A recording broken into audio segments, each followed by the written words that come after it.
Eh bien, bonjour à tous. Bienvenue pour l'épisode 13 de Futur Immédiat.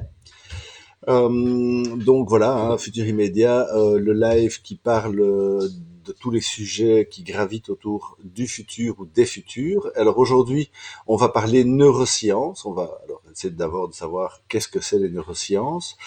Euh, Coucou VA, qu'est-ce que c'est les neurosciences et plus spécifiquement aujourd'hui, comment elles sont utilisées dans le cadre du travail des entreprises. Et pour ce faire, on a un invité qui est Marc Van Remenent, qui est le fondateur de l'agence Netway, qui est une agence d'expérience client basée à Paris, Luxembourg et Bruxelles. Et également l'auteur d'un livre qui sort tout chaud des presses, qui est Homo sapiens, 300 000 ans d'expérience client. Voilà. Alors la bonne surprise, les futurs, c'est comme les internets. Oui, c'est un peu ça. C'est un peu comme les internets. La bonne surprise, c'est qu'on a plusieurs copies de ce livre à donner, et ça, on peut dire merci Marc. Et d'ailleurs, en parlant de Marc, voilà. Coucou Marc, comment vas-tu? Voilà. Vais bien, Raphaël. Et toi? Écoute, ça va. Voilà, on peut parler. Je parlais lentement pour être sûr que le stream ait le temps de s'updater. Et donc voilà, coucou Marc, TVA bien. Je le veux, d'hiver. Il va falloir le mériter. Mais bon, ta fidélité dans ce chat, voilà. On doit encore trouver, on va improviser les conditions d'obtention du livre. Voilà, si après on est 5 dans le chat, ce sera vite fait, mais voilà. Donc Marc, bonjour. Salut, Raph. Bienvenue dans Futur Immédiat. Euh, et donc voilà, c'est encore un prototype d'émission. Comme je t'ai dit, je me donne avant l'été pour expérimenter. Pendant l'été, on fait un break avant la saison 2 pour mettre les choses au point et on se lance. Donc d'abord, Marc, est-ce que tu peux te présenter, s'il te plaît? Eh bien, écoute, je pense que tu as déjà tout expliqué. Donc, non, je suis un passionné d'humain, donc de comportement humain, etc. Donc, quand j'étais petit, je souffrais d'une maladie qui a permis, enfin, en tout cas, qui a permis ce que je suis aujourd'hui, mais en tout cas, qui m'a beaucoup fait souffrir pendant des années où je comprenais rien du tout au comportement des autres petits copains dans la cour de récréation. Et donc, en gros, depuis que j'ai 6 ans, j'essaye de comprendre comment ça marche. Et donc, au fur et à mesure de mes avancées dans la vie, eh bien, d'abord, j'ai eu la chance de rencontrer mon beau-père qui m'expliquait plein de choses sur le cerveau, etc. Et puis finalement, j'en ai fait un métier. Et enfin, ma passion est devenue un métier. J'ai créé mon agence en 1997. Et donc, on est en fait, en gros, spécialisé dans tout ce qui est neurosciences appliquées, principalement au digital. Pas que, mais disons au digital. Voilà. Et puis, bon, on est tout petit. On est 7 chez nous, mais et souvent, il y a personne qui nous connaît. Mais on travaille pour Google, on travaille pour Nespresso. Là, on est occupé sur des gros projets pour Total. On travaille pour Chanel, donc on a des gros clients. Et la raison en fait pour laquelle ces gens font appel à nous, c'est justement tout le sujet de ce qu'on va discuter aujourd'hui. Mais en gros, c'est parce que la connaissance du cerveau devient aujourd'hui quelque chose d'accessible de plus en plus. Et moi, je pense vraiment que dans moins de 5 ans, les gens qui font du marketing, du digital ou autre, c'est comme les langues, quoi. Ceux qui ne comprendront pas le cerveau, ben, ce seront les nouveaux analphabètes du marketing ou du digital. Et donc, j'essaye depuis maintenant quelques mois, je vais dire, parce que je ressens de plus en plus le besoin de partager. Donc, en première étape, j'ai écrit ce bouquin, et puis j'ai encore d'autres étapes derrière qui Qui vont être suivent. intéressantes. Écoute, on est impatient en tout cas. Et donc, peut-être qu'on peut d'abord commencer par la grande question. Les neurosciences, mais qu'est-ce que c'est donc? Bon, alors pour faire simple, donc les neurosciences, comme le nom l'indique, donc il y a neuro dedans et il y a science. Donc neuro étant le diminutif de tout ce qui est neuronal, Et donc, neuronal étant tout ce qui se passe, en tout cas en neurosciences, on analyse les neurones qui se trouvent dans le cerveau.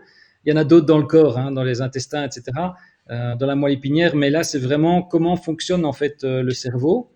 Et ce que l'on a découvert depuis une dizaine d'années grâce à du matériel qui permet de pouvoir enregistrer en fait des activités cérébrales, c'est qu'en fait notre cerveau ou nos pensées sont composées un peu comme une grammaire de zones fonctionnelles. Alors nous, on a l'impression qu'une pensée, ça prend tout l'espace. Donc par exemple, vous êtes occupé à regarder les vidéos là, pendant que vous êtes occupé à regarder Raphaël, vous le reconnaissez. Et pourtant, le circuit de la reconnaissance que c'est bien Raphaël et l'analyse qui vous permet visuellement de voir les composants de son nez, les lunettes, sa magnifique casquette, etc., ne sont pas du tout au même endroit. Donc en fait, on a des endroits qui sont différents, donc on a des fonctions cérébrales et qui s'assemblent un peu comme une phrase. Et donc on peut appeler ça une grammaire cérébrale. Et finalement, les neurosciences, ce que ça permet, c'est, en tout cas dans mon domaine, c'est vraiment de pouvoir mieux comprendre cette grammaire qui se passe à l'intérieur du cerveau des gens. Alors, si un jour on connaîtra ça du cerveau, aujourd'hui, avec toute la science qu'on a, on en connaît ça. Donc, il faut être très humble, mais par contre, c'est un domaine qui est fantastique parce que ça permet de pouvoir vraiment avoir une vue objective, j'ai envie de dire, de ce qui se passe à l'intérieur d'un cerveau. Enfin, on en parlera peut-être plus tard, mais et que personne ne sait exprimer. Donc, on ne sait pas exprimer ce qui se passe dans sa tête. Ouais, ouais, ouais. Non, tout à fait. Donc voilà, ça se passe comment? Donc en gros, enfin moi je connais Netway depuis près de 20 ans, puisque j'avais vu un pitch de votre agence à l'époque, au tout début des années 2000, chez LR Technologies à l'époque. Et puis on a eu l'occasion de travailler ensemble quand avec chez mon client vous, où on avait organisé des tests d'eye tracking. Je vais te laisser le soin d'expliquer tout ça, mais globalement, donc une des missions, c'est par exemple, il y a mais c'est ça qui dit pour vendre plus. Alors, Alors, en fait, c'est une très bonne question. Moi, j'ai vraiment une sainte horreur du marketing à la papa, c'est-à-dire essayer absolument de pousser des choses aux gens. Je pense que ça a fonctionné pendant quelques années parce qu'il y avait du temps de cerveau disponible pour ce genre de choses. Pourquoi? Parce qu'on vivait dans un monde dans lequel l'information était vraiment centrale. Les gens qui pouvaient posséder un produit que d'autres ne possédaient pas, c'était quelque chose de différent. Aujourd'hui, en fait, on peut plus continuer à se dire que c'est pour vendre. Il faut vraiment se dire qu'on ne peut pas. Il y a plein de gens qui racontent plein de bêtises. Je vois sur le neuromarketing, sur le net, etc., en disant il y a un buy button à l'intérieur du cerveau, etc. C'est vraiment pas du tout, c'est vraiment pas du tout le cas. Il y a plein de barrières qui empêchent de faire des choses. Par contre, ce qui est très intéressant, c'est qu'une fois qu'on comprend comment fonctionne le cerveau, on est capable de comprendre mieux ce qui s'y passe. Donc, pour vous donner un ordre d'idée, 95% des activités cérébrales que vous avez pour l'instant sont non conscientes. Donc, alors, soit on continue à faire du marketing à la papa, et puis on se dit qu'en fait, il suffit de bombarder les gens avec plein d'infos, et puis ils le verront bien, ils achèteront. C'est ce qu'on appelle des consommateurs. J'ai horreur de ce mot. Pour moi, en fait, dans le digital, on vit quelque chose d'extraordinaire. C'est que la personne qui vient pour faire quelque chose sur un site ou sur une application, elle a à la base une volonté de le faire. Alors, les neurosciences, ce que ça permet de faire, en tout cas comme nous on le fait, c'est de lever toutes les barrières que les gens peuvent rencontrer pendant qu'ils réalisent les choses. Donc, imaginez par exemple, je sais pas moi, vous vous dites tiens, je vais refaire de l'athlétisme, vous êtes dans un club d'athlétisme et puis on vous dit bah écoute, tu vas nous faire un 100 mètres et puis on va chronométrer et sur base de ça, on va te mettre dans une catégorie. Et puis vous commencez à courir et puis il y a un type qui vous jette un pot de peinture et un autre qui vous jette une chaise et puis quand vous arrivez au bout, on vous dit mais enfin, mais t'as pas été performant. On vous dit bah non, vous m'avez jeté plein de barrières sur mon chemin. Donc pour moi, les neurosciences, ce que ça permet de faire, c'est de lever ces barrières. Donc on travaille, enfin en tout cas nous, on ne travaille que lorsqu'il y a des vraies demandes de personnes, donc des clients qui veulent vraiment faire quelque chose. Et puis, entre nous, hein, c'est ce que j'ai traité dans mon bouquin. Il faut savoir que vous avez entre 80 et 90% des projets digitaux qui soit sont juste des bofs, soit sont des flops. Alors pourquoi? Mais tout simplement parce qu'on continue à croire que les gens fonctionnent et qu'il suffit de leur donner des infos pour qu'ils agissent. C'est archi faux. Il faut comprendre comment le cerveau fonctionne, aller chercher des éléments. Enfin, on va certainement en parler, mais donc ce n'est pas du tout du neuromarketing toxique, comme j'appelle. C'est vraiment ça. Et en plus, c'est des bêtises parce qu'on n'arrive pas à faire rentrer quelque chose dans la tête de quelqu'un. Et puis, pour vous dire, la manipulation, on n'a pas attendu les neurosciences pour que ça arrive. Tout à fait. Alors, en gros, pour rebondir sur enfin, le fait de vendre plus, euh, ce que Marc fait, alors il fait peut-être, je ne sais pas tout ce qu'il fait, mais il fait plus de l'expérience utilisateur et d'expérience client que du marketing. Et donc, en fait, lui, il est là pour que un scénario soit le plus lisse possible et avec le moins de friction possible, comme il disait. Ça veut dire que ça peut être enfin, peu importe, mais ça permet de prendre les interfaces fluides. Et comme moi, je dis souvent à mes étudiants, pour utiliser des concepts assez simples, pensée rapide, pensée lente. Et en fait, il faut que tout se fasse de façon semi-consciente ou à peu près inconsciente et que tu te poses pas de questions. Une fois que tu commences à réfléchir à comment l'interface fonctionne, ben t'es en train de pomper les ressources de l'utilisateur, de la personne qui est devant, parce que l'utilisateur c'est pas un mot très sympa non plus. Et du coup, tu finis par le perdre, effectivement. Ce qui est intéressant, pour compléter aussi la question, la résultante, par contre, est de vendre plus. C'est-à-dire qu'on ne cherche pas à vendre plus, mais la résultante se passe comme ça. Donc, c'est-à-dire qu'à partir du moment où la personne veut faire une action et qu'on comprend mieux comment ça fonctionne dans son cerveau et qu'on arrive à être plus en ligne avec ce qu'il vient chercher et qu'on enlève toutes les barrières, forcément, il va acheter plus que si il avait plein de barrières. Alors, j'ai des questions dans le chat. Donc, c'est moins une question qu'une boutade, mais les bonnes, Tanguy est assez fort en général. Les neurosciences permettent-elles de comprendre ce qui se passe réellement dans la tête des marketeers? Ah non, ça, je pense que c'est impossible. Ils sont tous fous. Et donc, voilà. Alors, par contre, Pascal demande, est-ce que semi-conscient égale intuitif? Alors c'est pas Alors, voilà. vraiment intuitif et je vais te laisser répondre parce que ça parle. Enfin moi je viens avec un concept plutôt basique et c'est peut-être pas un des concepts que tu utilises. Donc je vais te laisser répondre par rapport à ça. Bah, disons qu'en fait, il y a vraiment, pour faire simple, il y a deux niveaux. Donc, il y a un niveau, on va dire, conscient et un niveau non conscient. Donc, je ne parle pas d'inconscient, parce que ça, c'est de la psychiatrie ou de la psychologie. La non-conscience, c'est juste des zones auxquelles on n'a pas accès, mais qui fonctionnent en backstage. Donc, il faut savoir qu'on a donc deux mécanismes dans notre cerveau. Un premier qui s'appelle le système limbique. Le système limbique, c'est quoi? C'est une structure qui a été créée il y a plusieurs millions d'années. Donc, je parle bien de millions d'années. Homo sapiens n'est arrivé qu'à 300 000 ans. Hein. Et donc, il y a des millions d'années, tous les mammifères ont été équipés avec ce système qui, en fait, a pour but principal d'assurer la survie de l'espèce. Alors, comment ça marche? C'est très simple. Hein. Donc, quand il y a un comportement qui est favorable ou agréable, en fait, le cerveau limbique va essayer de le stocker et de le reproduire, donc avec entre autres un neuromodulateur comme la dopamine, mais également de stocker quand il y a un comportement désagréable ou défavorable. Par exemple, il y en a un de la tribu qui s'est fait bouffer par un gros tigre, et en fait, avant que Gros Tigre n'arrive, on a vu quelques herbes bouger dans la pampa. C'est pas très compliqué de se dire que la prochaine fois que je bougeais quelques herbes dans la pampa, je réfléchis pas, je cours d'abord. Et donc, en fait, tous les mammifères ont été équipés avec ce cerveau. Et puis, Homo sapiens, en fait, il y a 300 000 ans, donc, est arrivé. Et lui, en fait, la particularité, c'est qu'on a un cortex qui est plus développé que chez les autres animaux. Mais il faut jamais oublier que dans votre crâne actuel, vous avez toujours ce système limbique qui, lui, sait absolument pas du tout qu'on est en 2020. Il sait pas ça, c'est pas son but d'ailleurs. Et Son donc but, le système limbique, c'est ce que les béocéens comme moi l'ont le cerveau reptilien, c'est ça?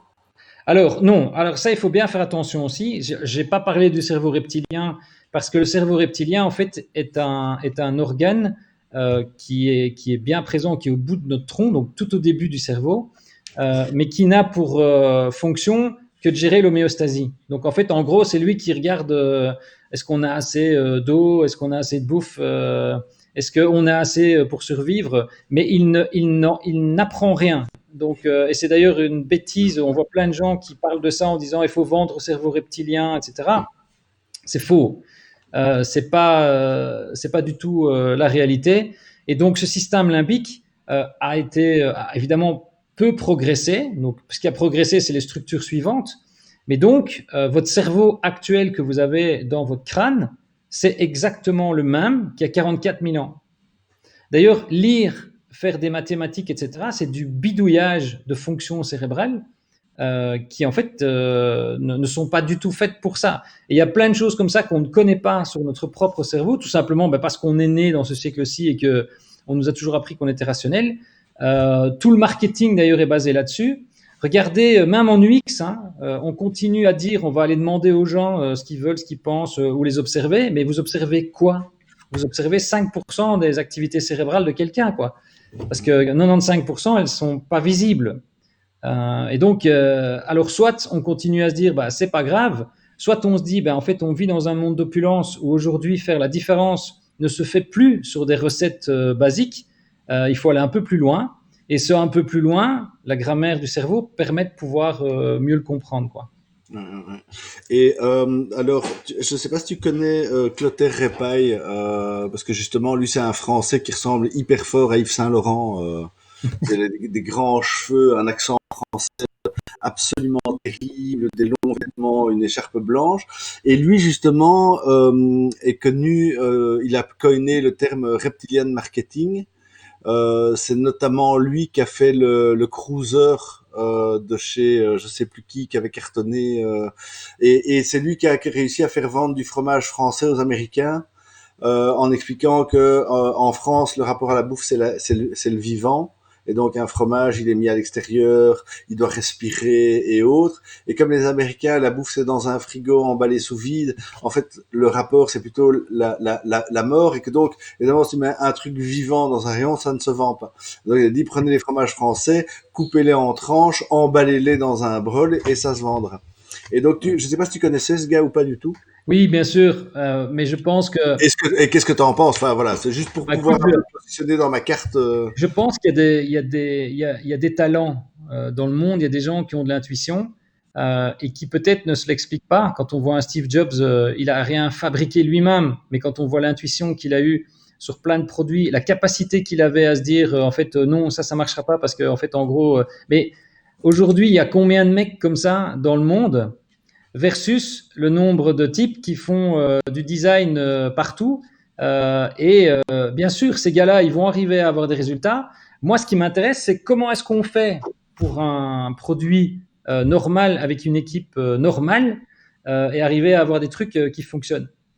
Et donc, la compréhension du cerveau est une des clés parce que quand vous regardez ce que vous faites en une journée, ce que vous êtes occupé à écouter, tout ce que vous avez fait pendant la journée, tout ça, en fait, ce n'est possible qu'avec votre cerveau. On va faire un tout petit exercice facile. Il n'y a pas besoin de se voir pour ça.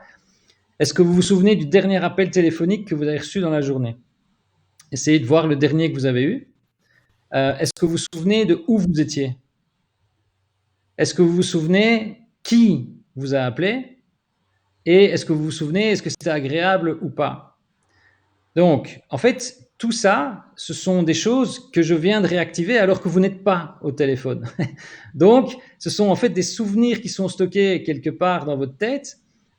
Et pourtant, vous vous souvenez de tous ces éléments-là. Et quand vous avez répondu à votre téléphone, vous vous souvenez probablement de ces trois séquences-là. Mais est-ce que votre téléphone a vibré ou a sonné? Une fois qu'il vibre et qu'il sonne, qu'est-ce qui se passe dans votre tête? Votre cerveau, en fait, arrête ce qu'il est occupé à faire. Il prend le téléphone qui vibre, il va regarder. En fonction de la récompense que vous pouvez avoir, en fonction de l'interlocuteur que vous avez, ou de l'obligation que vous avez, ou plein d'autres facteurs comportementaux qu'il y a, vous allez répondre ou pas. Vous allez faire un choix. Mais pour déverrouiller votre téléphone, vous ne pensez pas chaque fois à bouger votre pouce et à le bouger comme ça. Ça se fait tout seul. Et en fait, vous avez des millions de comportements en une journée qui sont complètement non conscients. Et donc, imaginez ce monde, vous avez 70 000 pensées à peu près par jour. Donc, même si vous êtes bavard et que vous parlez avec votre conjoint, vous en rappelez peut-être 200, mais jamais les 70 000. Mais donc, l'intérêt d'aller chercher dans ces 70 000-là, c'est que c'est beaucoup plus riche. Ouais. Moi, je dois tourner la tour de 150 à mon avis, tu sais. Moi, j'essaye volontairement d'être à 150 000, hein, mais et donc voilà. Alors attends, parce que dans le chat, ça fonctionne quand même assez bien. Donc est-ce que non, non, ça on a dit.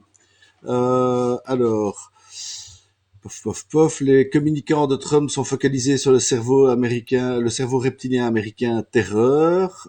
Alors, y a-t-il un rapport avec les profils multipotentiels? Est-ce que tu peux juste peut-être décrire ce que tu veux dire par multipotentiel? VH, je te laisse donner ta définition. Alors, la pleine conscience. Attends, j'ai l'impression d'avoir raté un truc. Non, non, c'est bon. La Ouais. pleine conscience, ça aide, demande Pascal pour l'interrogation. Oui, alors, en fait, ce qui est intéressant, c'est que on se rend compte que donc dans le cerveau, donc vous avez une activité électrique et une activité chimique. Donc l'électrique, c'est ce qu'on peut mesurer par exemple avec l'électroencéphalogramme. Le chimique, c'est tout ce qui est neuromodulateur, etc. Et donc, le cerveau, en fait, va utiliser des ondes qui sont différentes en fonction de l'endroit dans le cerveau. Donc, par exemple, votre lobe occipital, donc à l'arrière du crâne, c'est plutôt des ondes alpha, alors que quand vous êtes fortement en réflexion ou éveillé, etc., ce qui est le cas du cortex en règle générale, donc là, on va avoir plutôt des ondes bêta. Alors, ce qui est très intéressant avec la pleine conscience, c'est que c'est un des seuls mécanismes qui permet alors, on n'arrive pas à accéder aux zones, mais on les régule. C'est-à-dire que l'électricité qui se produit à l'intérieur du cerveau est régulée. Et donc, on arrive effectivement à des choses plus calmes. Et je pense qu'il y a encore plein de choses qu'on va découvrir dans les prochaines années qu'on ne connaît pas autour de ça. Entre autres sur notre capacité intuitive à penser à quelqu'un, puis hop, quelqu'un pense à nous au même moment, etc. Mais bon, là, ça sera dans quelques années. Tout à fait, oui, bien sûr. Et enfin, ça reste quand même la machine la plus dingue de toute et la technologie ultime. Et donc, on a encore un peu de marge sur les trucs qui restent à découvrir là-dessus. Pour vous donner un ordre d'idée, donc, et pour vous expliquer aussi que c'est vraiment pas du tout, quand je parlais d'analphabète, c'est pas du tout quelque chose à la marge, sauf qu'on en parle moins parce que c'est pas facilement accessible, on croit en tout cas. Donc, l'Europe en fait a mis 2 milliards d'euros sur la table pour faire le Human Brain Project, donc qui est piloté en fait par l'université de Lausanne. Et donc en fait l'idée c'est de mesurer en fait ou de cartographier le cerveau, mais de manière vraiment hyper précise. Et les États-Unis ont mis 4 milliards de dollars sur la table pour faire la même chose. Donc vous voyez, alors j'en viens à mon point. Donc pour simuler un seul centimètre cube de votre cerveau, il faut 10 000 super ordinateurs qui sont équipés chacun avec 8 000 processeurs et qui ne font que du processing. Et ça, c'est 1 cm3 de votre cerveau. Donc, c'est pour ça que quand j'entends des gens qui disent on parle au cerveau reptilien, blabla, je me dis toujours, bah, moi j'ai appris que je sais pas. Donc, je me dis juste, depuis 20 ans, je suis passionné par ça. Donc, j'apprends. Je suis en contact avec plein de scientifiques pour essayer de faire évoluer les choses. Mais non, c'est des choses, voilà, c'est un peu des bêtises. Tout à fait. Alors, VA donne la définition du multipotentiel. Donc, des profils intéressés par plusieurs sujets en même temps. On a l'impression qu'ils sont dispersés, mais ils sont focus. Ok. Alors oui, alors là, en fait, ça c'est vrai qu'en neurosciences, par exemple, des hauts potentiels et des choses comme ça, on peut en fait mesurer ou en tout cas les prédire rapidement. Et alors là, je parle pas en neurosciences, mais ce que tu décris là, quand tu parles de profils qui sont intéressés par plusieurs sujets en même temps, si je peux te conseiller, va regarder les travaux. De Myers-Briggs, donc ça s'appelle le MBTI, mais à la base, si tu veux vraiment avoir les vraies informations, il faut aller regarder le bouquin de Jung. Il a écrit un bouquin à la fin de sa vie qui est juste extraordinaire, duquel Myers-Briggs ont tiré leur fameux 16 profils. Et ce que tu décris là, c'est clairement un profil. Souvent, ce sont des profils intuitifs, donc ce sont des gens qui peuvent traiter 10 informations à la fois. avec d'ailleurs le problème qu'ils ont souvent, c'est qu'ils n'arrivent pas à en traiter une à fond. Donc, ils sont plutôt en vue hélicoptère, alors que tu as des gens qui sont hyper détails. Et ceux, en fait, qui en plus se dispersent, ce sont des gens qui n'arrivent pas à se décider. Ce sont des gens qui laissent souvent ouvert le champ des possibles à la place de prendre des décisions. Et donc, quand on combine les deux, ben, moi, je suis un profil, comme tu dis là, donc, c'est-à-dire C'est qu'en fait, c'est des très bons ouvreurs et pour analyser le spectre des possibles, c'est voilà, bien. Mais par contre, pour faire du management avec des décisions sharp exact, c'est parfois douloureux. Ça demande du travail. ouais. Oui, clairement. Je connais ça. Donc, une mission Netway, une mission typique Netway, ça va se passer comment? Qu'est-ce qu'on essaye de comprendre? Enfin, je parle de Netway parce que Netway utilise justement le job des neurosciences et que ça permet de voir un peu c'est quoi. Et je sais qu'en général, comme vos outils sont quand même atypiques, souvent ça intrigue les gens ou enfin voilà, je te laisse le décrire. Ok. C'est quoi le problème auquel vous vous attelez et comment vous le résolvez avec quoi? Alors, la première chose que l'on va faire, souvent en fait les gens sont bluffés par les neurosciences parce que ça a l'air d'être quelque chose de compliqué, etc. Il faut savoir qu'en fait, la récolte de données va via du matériel donc comme de l'IRM, de l'eye tracking, etc. Ça ne représente qu'un tiers des activités qu'on fait. Et en fait, on les utilise pourquoi? Parce qu'en fait, quand on est en conception, on est juste des humains, donc on n'est pas plus malin que les autres. Et mon cerveau, je ne sais pas charger à la Matrix les puzzles de vie de tout le monde dans ma tête et puis me dire, ça y est, j'ai compris, je peux designer pour tout le monde. Donc, en fait, la première chose qu'on fait dans notre travail, c'est vraiment de l'analyse comportementale. Donc, l'idée, c'est essayer. Alors, pour vous donner une analogie très simple, vous connaissez tous les séries avec des experts scientifiques de la police, etc., qui arrivent sur une scène de crime et avec 3 gouttes de sang à gauche et un poil qu'ils ont retrouvé et puis un petit machin dans un tissu. Ils arrivent à reconstituer au fur et à mesure le profil en fait des tueurs. Et ben en fait, ce qu'on fait nous, c'est ça. Si vous voulez, en fait, on est des grands joueurs de puzzle. Donc, en gros, voilà, on prend des pièces partout, on essaye de compléter le puzzle. Tant que le puzzle n'est pas suffisant pour qu'on ait une vue claire de quels sont les vrais comportements que les gens ont actuellement et de ceux qu'ils devraient avoir pour que ce soit plus facile, ben en fait, on fait rien d'autre. On continue à analyser, analyser.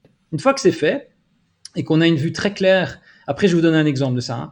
Donc, une fois qu'on a une vue très claire de ça, on fait de l'architecture de parcours comme on peut en voir dans d'autres agences, mais avec évidemment une connaissance sur les mécanismes du cerveau. Donc, on fait les écrans. Et puis, la troisième étape, c'est que comme on sait qu'on ne sait pas, eh ben, en fait, on va vérifier avec du matériel de pointe, on va aller vérifier si les comportements qu'on a définis dans la première étape, dans la stratégie comportementale, sont bien là ou pas. Et s'ils sont là, alors on se dit que, OK, c'est bon. Et de manière empirique, parce que de nouveau, il ne faut pas croire que c'est parce qu'on regarde un EEG ou un IRM qu'on sait mieux que les autres. C'est aussi voilà, beaucoup d'années de pratique. En fait, on se dit, OK, là, ça va marcher ou là, ça va pas marcher. Alors, je donne un exemple hein, de ça. Donc, on travaille pour une boîte en France, donc un gros groupe. Donc, ça fait partie des plus grosses boîtes françaises, partie du CAC 40. Donc, ils ont les moyens, ils ont des équipes, ils ont tout ce qu'il faut. Ils travaillent avec des agences de malades où ils sont 400 personnes dans l'agence, etc. Donc, c'est pas des gens qui veulent mal faire. Hein. Ils sortent un produit qui, en fait, a pour vocation. Donc, vous introduisez les différents contrats que vous avez dans votre vie.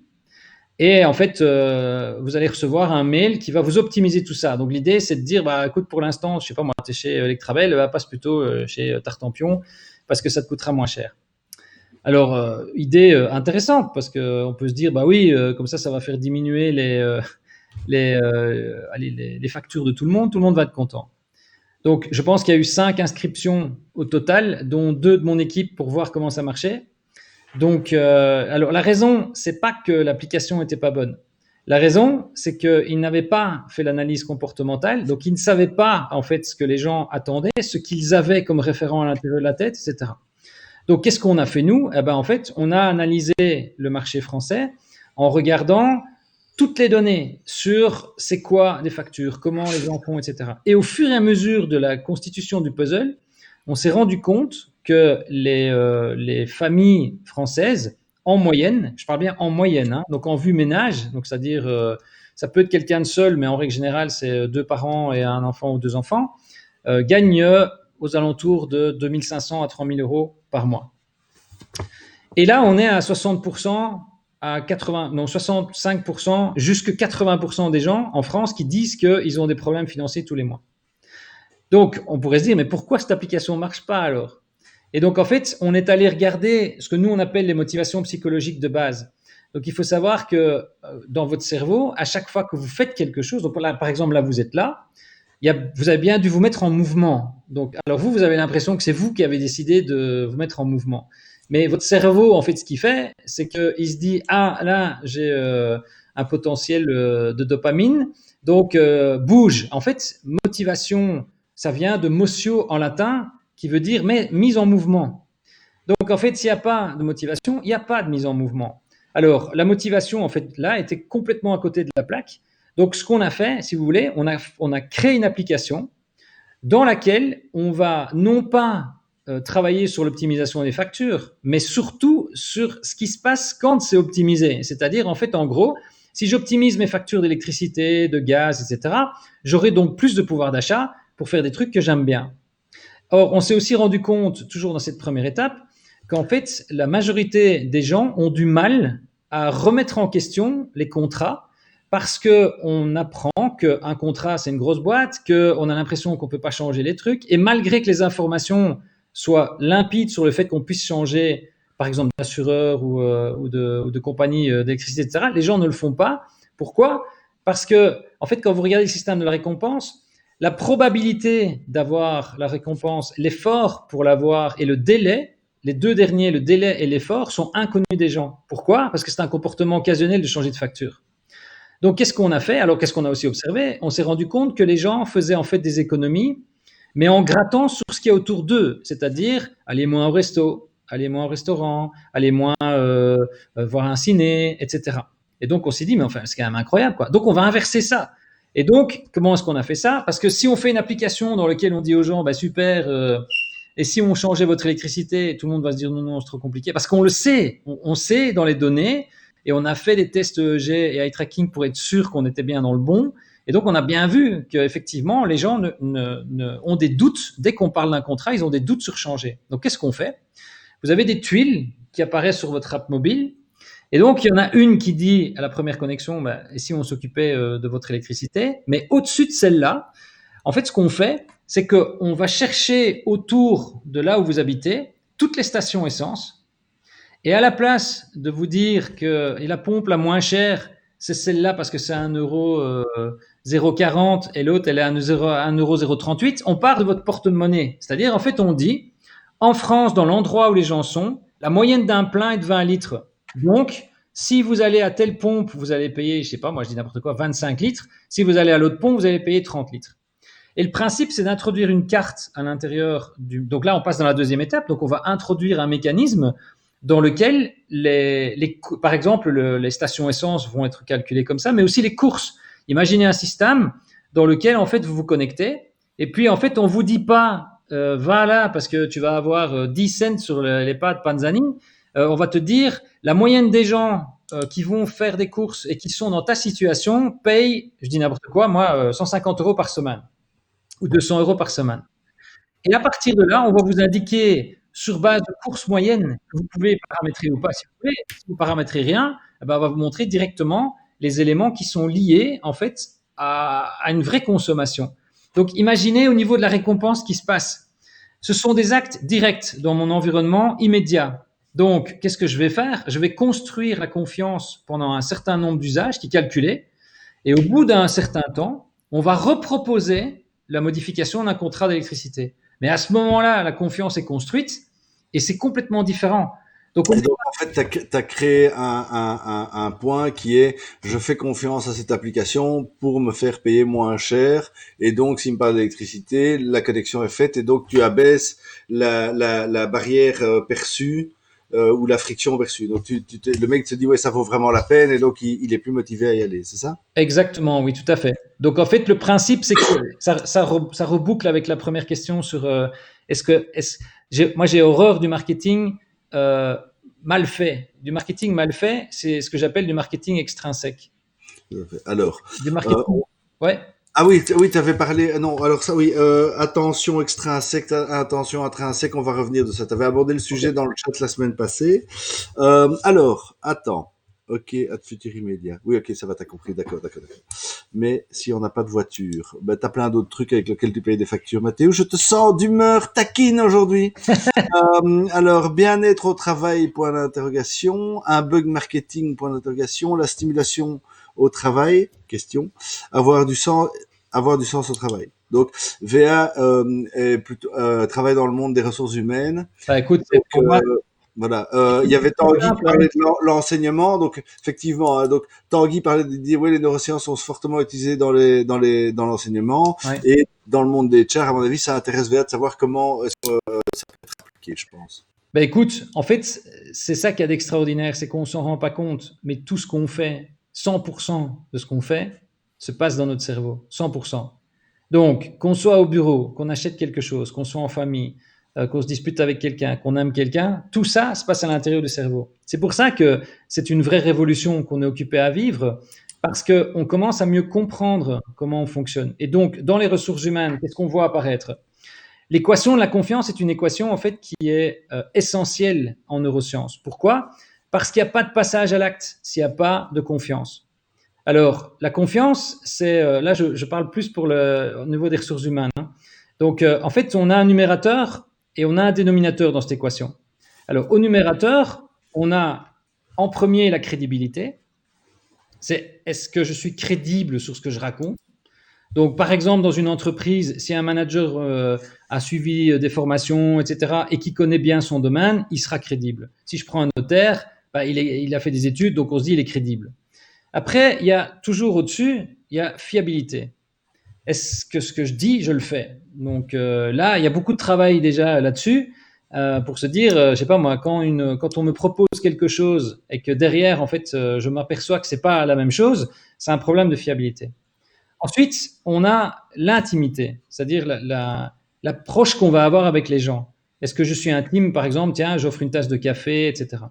Alors, moi, ce que je vois, c'est que dans le monde des ressources humaines, par manque de connaissance du cerveau, qu'est-ce qui se passe? Les entreprises mettent des budgets astronomiques sur ces trois critères du dessus. Donc, crédibilité, fiabilité, intimité. Sauf que je vous ai dit qu'il y avait un dénominateur. Et le dénominateur, forcément, ça divise, hein, puisque c'est en dessous. Et là, en fait, c'est moi ce que j'appelle l'intérêt authentique.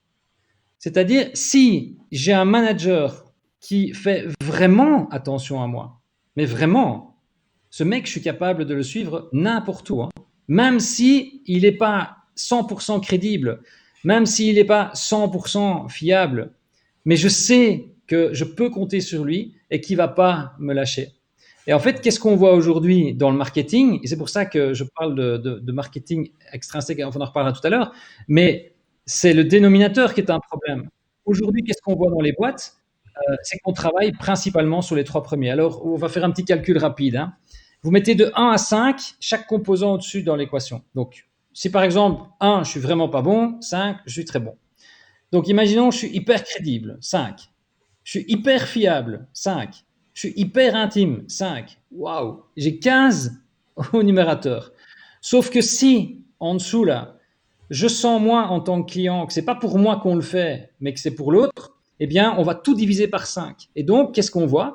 Il y a des millions et des millions d'euros qui sont investis dans des formations, dans des boîtes, pour travailler sur les dessus, que ce soit les soft skills, les compétences, les machins, tous ces trucs-là, c'est au-dessus, hein. Et en fait, l'intérêt authentique, on y travaille finalement assez peu. Et donc, qu'est-ce qui se passe? Eh bien, on a une crise, en fait. On a une crise de l'humain. Alors, cette crise de l'humain se traduit dans les entreprises par des burn-out, des machins, des trucs. D'ailleurs, en fait, regardez, enfin, on en parlera juste après, mais ça me fait toujours sourire parce que le réflexe que les gens ont dans les organisations, c'est d'ajouter.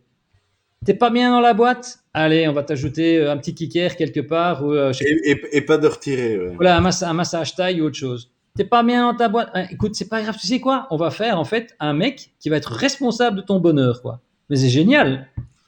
T'es burn-out? Allez, viens, fais un petit massage ici. Hein, tiens, je te donne un petit jus détox le matin. C'est bon? T'es de nouveau bien? Allez, vas-y, on y va, quoi. Et en fait, je pense vraiment qu'il y a moyen de gérer ça autrement. Moi, je vois bien avec mon équipe. Alors évidemment, on n'est pas beaucoup, mais ce principe, moi, Pascal Desmurger, qui est le boss de la Maïf en France, donc qui est un des plus gros assureurs, est un type qui prône ça. Donc, je suis souvent en échange avec lui. On a des échanges passionnés ensemble là. Et en fait, ce type a mis en place dans son organisation un système qui est basé sur ça. Et en fait, ce qu'il y a derrière, c'est quoi? C'est que la confiance, il faut comprendre que quand on se reporte il y a 300 000 ans, l'être humain, en fait, bougeait par groupe de 10 à 12 individus. Et chaque individu avait certaines caractéristiques, un qui était plus malin, l'autre qui était plus fort, etc. Et en fait, en gros, on cumulait l'ensemble et on a appris. Et en fait, on a d'ailleurs une hormone pour ça qui s'appelle l'ocytocine, qui nous permet de savoir si dans l'environnement qu'on a autour de nous, les personnes que l'on a sont, enfin, je peux compter dessus. C'est-à-dire, enfin, ils ont un intérêt authentique pour moi. Et si on n'a pas ça, c'est une catastrophe, quoi. Et on le voit hein, dans les RH aujourd'hui. D'ailleurs, dans mon bouquin, j'en parle parce que j'ai appelé ça expérience client, mais en gros, il fallait bien que je trouve un titre, mais ça parle aussi d'expérience employée. On demande allez, sérieux, on demande à des gens dans des boîtes de faire de la bonne expérience client. Et en même temps, vous avez 80% des gens qui sont interrogés qui n'ont pas envie d'aller travailler le matin. Donc, en fait, quand vous arrivez dans une boutique, vous avez 8 chances sur 10 de tomber sur un type qui, le matin, avait vraiment pas du tout envie de venir et il est juste là parce qu'il faut, quoi. Tout à fait. Mais je pensais à ça. Je pense que le mauvais réflexe d'ajouter. Moi, je crois très fort. Bon, alors c'est pas le sujet donc je vais faire court. Je crois très fort qu'une des façons d'orienter toutes les mains invisibles dans une direction, c'est le narratif. Et évidemment, dans un monde économique où le narratif est la croissance, ben, l'ajout est vu comme quelque chose de positif, le retrait est vu comme quelque chose de négatif. Alors que si tu parles de pleine conscience et de choses comme ça, on va plutôt être justement dans le fait de progressivement filtrer pour se retrouver sur l'essentiel. Et donc on voit que le récit va même empêcher certaines réflexions d'émerger dans une direction ou d'une autre. Voilà, c'est pas Alors, fondamentalement le pour, sujet. Hein. pour compléter ce que tu dis et répondre aussi à Véa tout à l'heure qui posait la question de c'est quoi la récompense, on va en profiter. Donc il faut savoir en fait que notre survie, pour la survie de l'espèce, il valait mieux avoir un doute et courir que d'avoir raison. Alors je traduis ça différemment. Ça veut dire que quand on a une perte, elle est biologiquement ressentie 2,5 fois plus fort qu'une récompense. Donc une récompense, c'est par exemple, bah, j'ai fait un bon boulot, puis on me dit, ah, c'est vraiment, t'as vraiment fait un chouette boulot. Là, je reçois une récompense. D'accord? Mais si on me dit, t'as pas fait un bon boulot, c'est 2,5 fois plus fort que si on me dit que j'ai bien fait mon boulot. Donc, alors, cette mécanique était là. Pourquoi? De nouveau, pour survivre. Il vaut mieux se tromper, mais vivre, que d'avoir raison et d'être mort. Donc, en fait, en gros, dans un monde où la milliseconde, enfin, un centième de seconde pouvait faire la différence, notre biologie a été câblée pour que les pertes soient toujours plus, plus dures qu'un gain. Donc, qu'est-ce qui se passe? Et, en fait, simplifier, c'est perdre. Hein. Et parce que je vois la question ici en disant, je trouve ça très intéressant en disant, mais si on simplifie, enlever des trucs, mais enlever des choses, il faut déjà vraiment être câblé pour pouvoir se dire, ok, je perds. Oui, ou comprendre que retirer, c'est gagner. Oui, mais pour ça, c'est ce que je décris aussi dans le bouquin, il y a des réflexes. En fait, plutôt que de faire de l'expérience client, de l'expérience employée, des espèces de techniques, moi, je suis persuadé que c'est plutôt lié à la culture et à la valeur des gens. Et donc, en fait, ce qui est intéressant, c'est qu'il y a des réflexes qui existent et que j'ai observés sur le terrain. Donc, c'est vraiment des réflexes de base, quoi. Là, on vient d'en citer un qui est en fait de simplifier, mais il y en a d'autres qui existent et qui permettent de pouvoir juste réfléchir sur comment on fonctionne. Par exemple, moi, dans mon équipe, et moi, parce que je ne suis pas différent des autres, dès que on va réfléchir à un écran, on va réfléchir à une application, etc. Je ne sais pas faire abstraction de mon vécu. Je vous donne un exemple. On travaille pour une grosse boîte de matériel de distribution électrique au niveau mondial. Et à un moment donné, on reçoit un brief en disant on a le CEO là est vraiment un type.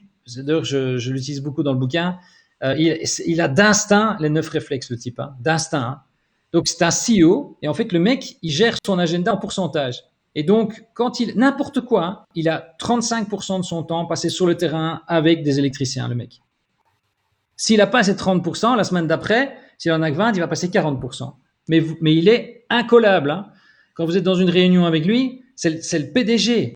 Donc le type, il connaît tout quoi. Il a vu l'installateur Georges le matin à 7 heures parce qu'il était là. Il n'y a aucun de ses employés qui fait ça. Enfin bref. Et donc, Moi, c'est le truc qui m'hallucinait quand je travaillais pour des clients dans la grande distribution. C'était vraiment le truc, c'est faut passer du temps au magasin. Tu vois, c'est vraiment le truc. Les mecs dans le bureau central, c'est vraiment ça. Et alors souvent, les mecs qui passaient leurs 2 premiers mois de mission, de contrat dans les magasins, et puis ils n'y retournaient plus jamais, quoi. bah ouais. Et t'en avais même qui se faisaient prendre en flaque avec des sacs de la concurrence parce qu'en fait ils allaient pas. Et donc tu vois, les mecs avaient une connaissance théorique d'un business, donc ils étaient plus loin de l'humain que ça, c'est vraiment pas possible. Mais en fait, ça, c'est typiquement, pour moi, c'est le tout premier réflexe que je décris. C'est la vitre sans teint. C'est une belle analogie. Vous connaissez tous dans les séries quand vous voyez un type qui a été arrêté et qui est interrogé par la police, il se trouve toujours dans une pièce qui est coupée par une vitre sans teint. Et donc, d'un côté, vous avez le bonhomme qu'on interroge, et puis de l'autre, il y a la police. Je ne sais pas si vous avez déjà vu, mais il y a toujours une des pièces qui est dans la pénombre et l'autre est fortement allumée. En fait, la raison, c'est qu'une vitre sans teint, c'est une vitre, c'est pas un miroir. Donc ça veut dire que si on éclairait les deux côtés de la même force, on verrait à travers. D'accord. Donc, Il y a d'ailleurs, je sais plus dans quel film comique comme ça, où au moment où le mec pointe l'assassin, t'en as un qui rentre et qui allume la lumière et il est là. et il se voit lui. Oui, mais voilà, l'assassin comprend qu'il est dénoncé par l'autre. Mais bon, Et en soit. fait, l'idée, c'est que vous avez d'un côté l'entreprise et de l'autre côté, vous avez les clients. Et en fait, ce qui se passe quand on va pas sur le terrain, qu'on casse pas la vitre sans teint, mais en fait, on se voit dedans. Ouais. On se voit, et alors on dit, oh putain, regarde un peu, ils sont bons, les clients, ils sont gentils, ouais, ils sont top, quoi. Hein. Et on a beau avoir toutes les techniques, je peux vous dire, hein, c'est pas les neurosciences qui changent quelque chose à ça. Hein. Il vaut mieux avoir des équipes qui ont les bons réflexes et que toute la culture d'entreprise soit basée là-dessus, plutôt que de se retrouver avec une équipe du X designer qui d'ailleurs, par ailleurs, enfin, Raphaël le sait bien, parce que nous, en fait, on est déjà des vieux là-dedans, on a appris au fur et à mesure. Quand moi je vois aujourd'hui dans les CV, dans les trucs, je vois mais des UX designers, il y en a partout. C'est vraiment, c'est comme si c'était des champignons qui ont poussé après l'automne. Là. Ah, mais de nouveau, c'est un peu off topic, mais moi j'ai comme ça une année. Je suis resté un certain temps dans une mission, puis je me suis arrêté pendant plusieurs mois. Et au moment où je recherche, je me fais choper par quelqu'un, un recruteur, et qui me dit, dites, vous êtes beaucoup trop cher. Si vous êtes vraiment le senior que vous prétendez, vous pourrez pas prétendre à avoir la moitié du rate que vous demandez. Et je me dis, il s'est passé quoi dans le business? Parce que je dis, il y a eu un truc qu'on m'a pas dit. Et en fait, c'est parce que tous les UX à la base sont des gars qui viennent plutôt de l'architecture de l'information, de l'analyse business. Et donc, ils ont plutôt un autre profil qui, justement, la psychologie cognitive et comportementale, ce genre de choses. Et puis, il y a eu tous les gars qui faisaient du design, qui se sont dit, mais en fait, moi, je me rappelle au début, les gens qui faisaient du design, qui avaient l'habitude de faire ce qu'ils voulaient, quand je suis arrivé avec mes maquettes d'écran, il dit, mais tu vas faire ça. Et puis que le mec qui faisait autre chose, il dit, non, t'as pas compris, parce que là, tu paies le mec, il le prenait pas bien, quoi. Parce qu'il disait, et donc, ils se sont évidemment normalement dit, ben, c'est des choses que je peux faire. Donc, en plus, c'est des gens qui savent faire du beau et de l'équilibrer, donc ils savent te faire des maquettes écran qui sont très très belles et qui vendent souvent mieux que le UX designer qui prend la psychologie comportementale de l'architecture de l'information. Et donc voilà, il y a eu cette espèce de truc qui s'est passé. Alors, c'était un peu de nouveau off topic. Je vais rattraper le chat qui avance quand même bien avant de reprendre quelques questions. Alors, Tanguy, ce qui s'est passé chez France Télécom, c'est le côté obscur des neurosciences. Alors, je sais pas, est-ce que tu sais ce qui s'est passé chez France Télécom parce que moi, ça ne me dit Non, ça ne rien. me dit Non. rien, non. Est-ce que Tanguy, tu sais préciser ce qui s'est passé chez France Télécom? Parce que je ne sais pas ce que c'est. Alors, donc, il faut surtout former tout le monde aux neurosciences, tout comme il faut éduquer aux médias. Les enjeux politiques sont les mêmes. Euh, Mac Pro, c'est le shadowing, un des piliers fondamentaux du design thinking. Ok. J'aime beaucoup l'exemple du miroir sans teint, avec teint comme la plante. Mathieu, je suis très très en forme aujourd'hui. Un champignon qui pousse fait vraiment poup poup poup. Ah oui, oui. J'aime bien les onomatopées, donc désolé. Même au-delà de jeu. Pip, pip, pip. Alors, euh, France Télécom, c'est la série de suicides. Ah oui, oui, ok, ok, Oui, ok, oui, oui. ah, oui, oui, ok, oui, oui. Oui, tu fais référence à ça. Moi, je pensais que vraiment qu'il y avait eu un cas d'exemple de neurosciences appliquées dans un but evil. Voilà. Alors, moi j'ai une question, et ça c'est plus, voilà, ça c'est plus orienté futur. Est-ce que tu crois fondamentalement dans la notion de libre arbitre et à quel stade? Pourquoi je te pose la question? Enfin, je t'explique puis je réagirai. Ouais. Ben écoute, en fait, c'est aussi un des éléments que j'essaie d'expliquer le plus simplement possible dans le bouquin. Mais en gros, le libre arbitre, il faut savoir que votre système émotionnel euh, dirige la plupart des actions que vous faites. Alors, c'est l'ego en fait qui fait que c'est très compliqué à comprendre. Mais on a des mesures pour ça. Donc, on est capable de prédire 2 à 3 secondes à l'avance une décision qu'un être humain va prendre. Il y a même des recherches qui ont été jusqu'à plusieurs minutes en amont. Donc, je pense que le libre arbitre est quelque chose. Évidemment, on est des êtres humains, donc on- quand on a le temps, je dis oui. Quand on n'a pas le temps, je dirais que non. Parce qu'en fait, quand on a du temps, alors je vais vous donner un exemple aussi que je traite dans le bouquin, mais qui est très intéressant. Donc, vous connaissez tous le Titanic et ce qui s'est passé. Donc, il a heurté un iceberg, ça a fondu une partie de la coque, l'eau est rentrée et il a fallu 2 heures pour que finalement le paquebot coule. Et il y a eu, je crois que c'était 1300 ou quelque chose comme ça, de passagers qui sont décédés. Ce qu'on connaît moins, c'est qu'il y a eu un autre exemple, à peu près dans le même délai, qui s'appelle le Lusitania, et qui est un bateau en fait qui a été torpillé par un sous-marin allemand. Et donc, c'est même culture, même époque, même nombre de passagers, même rapport entre première classe, deuxième classe, troisième classe, etc. Sauf que dans le Lusitania, le nombre de femmes et d'enfants était mais nettement moins important que dans le cas du Titanic. Et donc, il y a des études qui ont été montrées là-dessus. Et donc, ce qui s'est passé, c'est la seule différence qu'il y a eu, c'est le temps qu'a mis le bateau pour couler. Le Lusitania a coulé en 18 minutes et le Titanic en 2 heures et quelques. Et donc, ce qui s'est passé sur le Lusitania, c'est que le système limbique a coupé la raison. Et là, en fait, votre libre arbitre, vous croyez que vous en avez encore, mais il n'y en a plus. Donc, en fait, donc il y a des passerelles qui existent, dont on en parlait tout à l'heure, la méditation de pleine conscience, ce genre de choses-là permet de pouvoir calmer le jeu, mais ça reste quand même très complexe quand on est dans une situation de stress. Donc, et moi, c'est d'ailleurs quelque chose que je dénonce dans les entreprises, c'est qu'en fait, on demande toujours aux gens d'aller plus vite, plus vite, plus vite, plus vite. Et qu'est-ce que ça fait? D'un côté, vous allez plus vite, plus vite, plus vite. Vous avez de plus en plus d'informations à traiter. Alors en plus, on arrive maintenant avec des data, avec des volumes de data incroyables qu'on peut aussi traiter. Donc, qu'est-ce qui se passe? Eh bien, c'est de plus en plus le système limbique qui prend le relais. Et donc, qu'est-ce qui va se passer? Eh bien, en fait, pour moi, hein, je trouve qu'il y a de moins en moins de libre arbitre, et je trouve que les efforts individuels que l'on fait, tout ce qui peut être fait pour être en pleine conscience et de se dire est-ce que ce que je suis occupé à faire là maintenant, c'est vraiment ce que je veux faire, ça va devenir mais essentiel. On parlait la semaine dernière de l'attention, ça en est un, c'est un des mécanismes. C'est-à-dire que quand vous êtes en pleine conscience, bah, vous pouvez être avec un libre arbitre, mais dans tous les cas de figure, il faut savoir que votre rationnel, c'est comme des poupées russes, il est embarqué dans l'émotionnel. Donc il n'y a jamais rien qui fonctionne sans l'émotionnel. Après, je reviendrai sur une question qui intrigue beaucoup Mathéouche. Effectivement, donc la pleine conscience, ça peut se travailler comment des VA. Alors évidemment, il y a la méditation. Oui. Euh, voilà. Alors Et oui, moi, ce que je t'en prie. j'utilise, c'est en fait, donc je fais de la méditation dans des endroits calmes, etc. Mais c'est aussi intéressant de savoir que méditer, c'est aussi une idée préconçue que l'on a, comme quoi il faut être dans un endroit calme, se mettre avec des bougies et des trucs. Ça peut aider. Mais la vraie définition d'une méditation, c'est d'être conscient.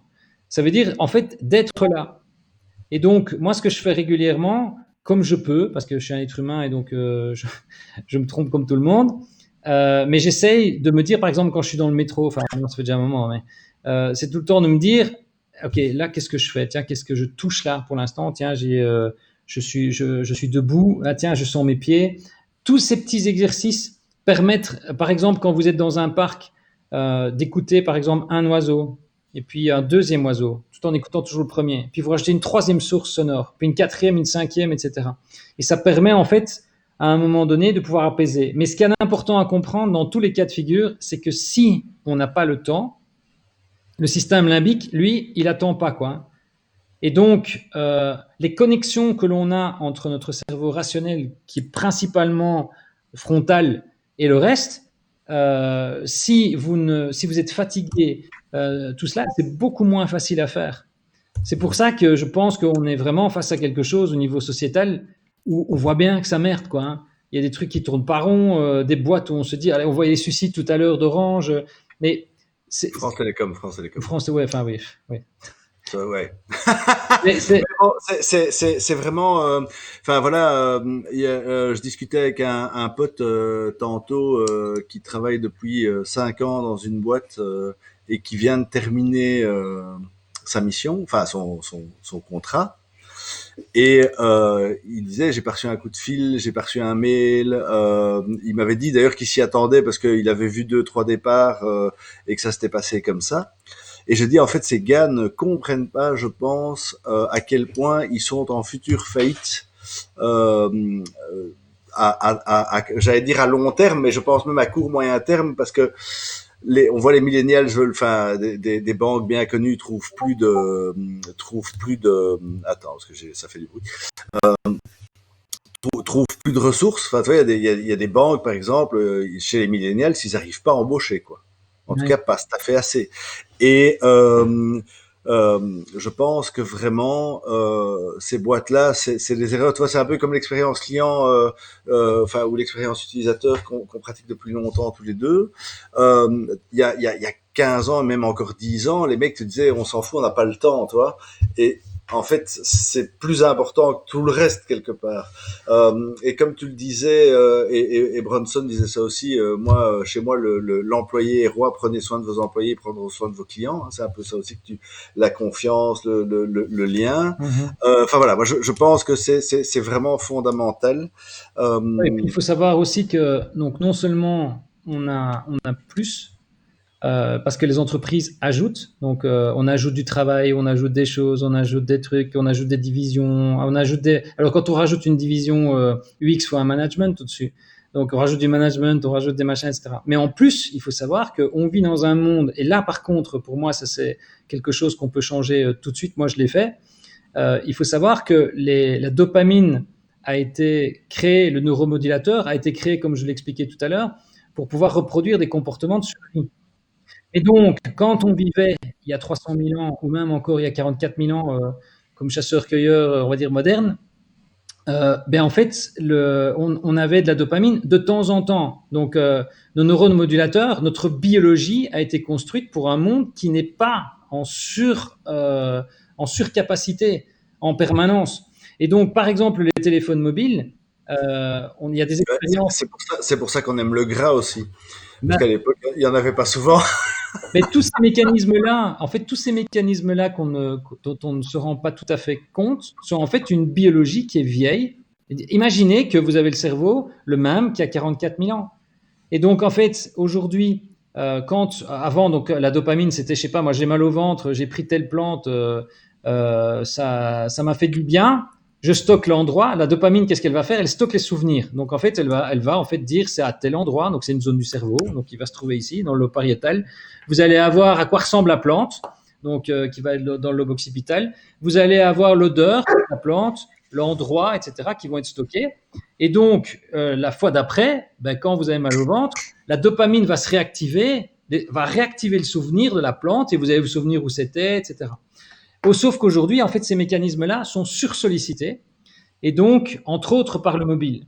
Donc, le principe de la dopamine, c'est quelque chose qui fait vraiment du bien à l'intérieur. D'ailleurs, il y a des tests qui ont été faits avec des rats dans lesquels on leur a mis une toute petite électrode qui envoie une toute fine un flux électrique dans une zone du cerveau qui se trouve à l'intérieur du système limbique, et en fait, mais qui relâche la dopamine. Et en fait, les rats se laissaient crever, donc ils appuyaient sur la pédale, ils mangeaient même plus.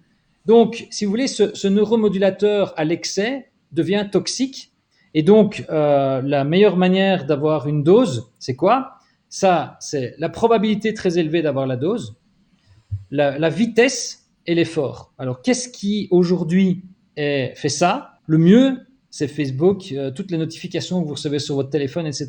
Et qui, de manière insidieuse, ont amené en fait les gens à recevoir de la dopamine. Moi, mais je m'observe moi-même. Hein, je veux dire, je fais la critique de personne du tout. Au contraire, j'ai appris à m'observer.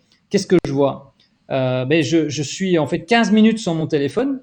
Et à un moment donné, si je suis pas en pleine conscience, je me dis, je vais le prendre, quoi, et je vais aller regarder ce qui se passe. Ouais. Et je me dis, mais c'est affolant. Ils ont fait des tests en Suisse romande, là, où ils ont privé des adultes, je parle pas des enfants, hein, ils ont privé des adultes de leur mobile pendant une semaine. Les symptômes qui ont été observés, tant au niveau neurologique que ce que ceux décrits, c'est les mêmes que les gens qui prennent de la drogue, quoi. Sauf que... Oui, bien sûr, ben c'est clair, c'est une addiction complète. C'est même, je pense, plus fort que la drogue. Oui, parce que la drogue, l'effort, il est important. Parce qu'il faut l'acheter. Il faut aller le chercher. Alors que là, il suffit, voilà, il faut de swipe down. Jusque-là, c'est disponible tout de suite, quoi. Donc, c'est vrai qu'il y a des actes qu'on peut amener. Et d'ailleurs, il y a tout un mouvement, quand on parlait tout à l'heure justement de neurosciences, c'est aussi des mouvements, j'ai envie de dire, white, à l'inverse du black, qui en fait explique qu'il ne faut pas mettre tout le temps des récompenses partout. Et donc, essayer... Pour moi, c'est le business model qui oriente la technologie.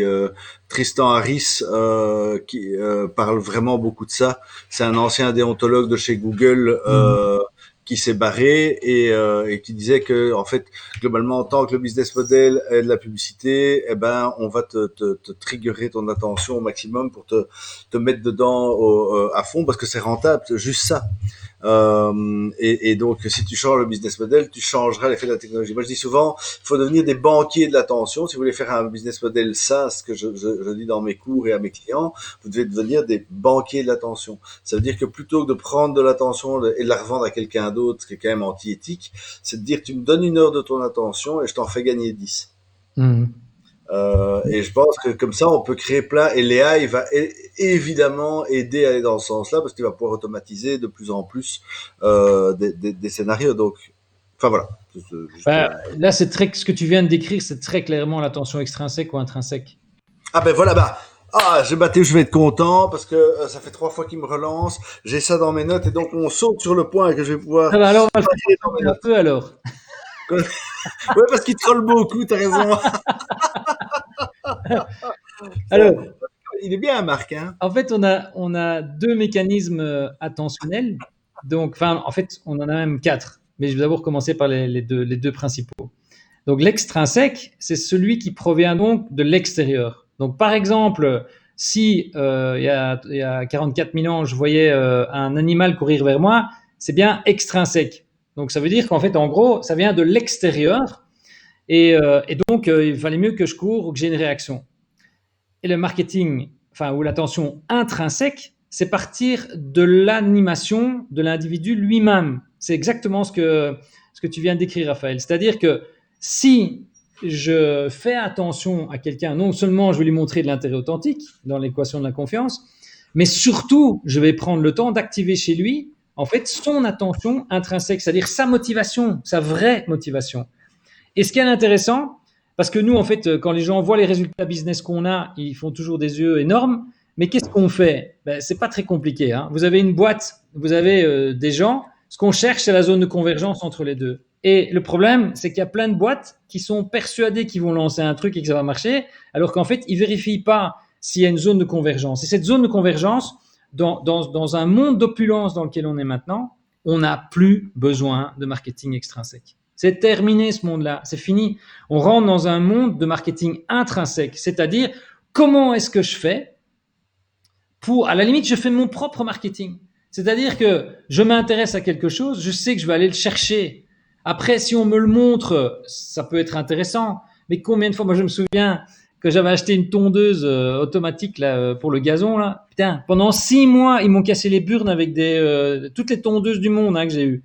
Mais je me dis, Ah oui, mais c'est la seule quelle chose perte que ça fait, d'argent, de moyens, de quantité d'attention. Ça, c'est le retargeting. Autant c'est efficace un peu, mais la limite d'intelligence fait que c'est un truc, et le problème, et là, on rentre dans un autre domaine, c'est que on n'en a pas encore parlé. En 1771, il y a comment il s'appelait encore, cet économiste écossais là. Merde, je ne sais plus son nom. Enfin, c'est pas grave. Adam Smith, voilà. Oui, Smith, en fait, a créé, mais imaginez, en 1771, hein, il a créé ce concept d'homme rationnel. Vous savez, il fallait quand même bien expliquer comment quelqu'un achetait quelque chose. Et donc, cette théorie continue à être en action aujourd'hui. Et Homo economicus, c'est quoi? Eh bien, Homo economicus, forcément, il va voir tout ce que je lui montre. Hein. Il va peser le pour et le contre avant de prendre sa décision. Il a une excellente mémoire. Il voit tout ce qu'on lui montre, etc. En plus, comme il est rationnel, bien sûr. Et en fait, tout est basé là-dessus. Mais à un moment donné, on vit dans un monde aujourd'hui où dans la crise humaine qu'on vit, que ce soit au boulot, parce que c'est d'abord humain, que ce soit au boulot ou chez soi ou peu importe, c'est basé sur la biologie humaine. Et la biologie humaine, on n'est pas des Homo economicus, on est des Homo sapiens. Et des Homo sapiens, ça a des caractéristiques aussi. Mais c'est pas du tout. Imaginez-vous bien, de nouveau, il y a 300 000 ans, notre mode principal qui reste actif aujourd'hui, c'est de l'intuitif. Je n'ai pas besoin d'avoir toutes les informations pour me faire un avis si ça me plaît ou si ça me plaît pas. Avec juste 2, 3 éléments dont je me souviens, eh bien, en fait, je peux dire ça, ça va être bien ou ça va pas être bien. Qu'est-ce qui se passe aujourd'hui? Regardez, toutes les boîtes mettent par exemple, des carousels sur leur homepage, quoi. Des pubs, ah ouais, ça c'est l'enfer. voilà, etc. Qu'est-ce que le cerveau fait? X1, Y1, X2, Y2, prédateur. Alors, c'est pas un dangereux, mais c'est un prédateur. Donc, c'est le cerveau, hein, c'est pas vous. C'est votre cerveau, votre système limbique qui décide de ne pas aller là. Parce que là, il sait qu'il va perdre, et perdre égale 2,5 fois plus que de gagner. Donc, je vais éviter d'aller regarder. Alors, les banques s'acharnent. Vous avez en haut à droite le login, et puis elles ne comprennent pas pourquoi les gens passent pas du temps dans leur putain homepage dans laquelle ils vont mettre leur nouvelle pub. Mais tout le monde s'en fout. Mais oui, mais ça c'est. Alors moi, je me rappelle justement et ça remonte à mon avis à 10 ans, hein, quand on a collaboré ensemble chez un opérateur de télécom dont le logo est rose. Voilà. Et Et donc, je me vous rappellerai conviendrez.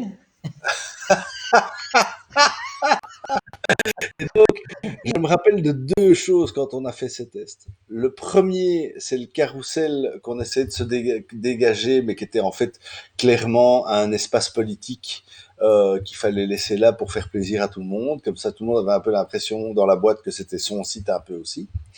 Et l'autre truc, c'était le panier, le shopping basket, quoi. Et le nombre de centaines d'heures qui ont été passées à discuter de la couleur du panier, s'il fallait qu'il soit floating, pas floating, qu'est-ce qu'on mettait dedans et tout. Et, et moi, je me rappelle que on avait rationné le débat. Et en fait, en faisant les tests eye tracking, on s'était rendu compte qu'en fait, 50% des gars, ils voyaient même pas le panier, quoi. Et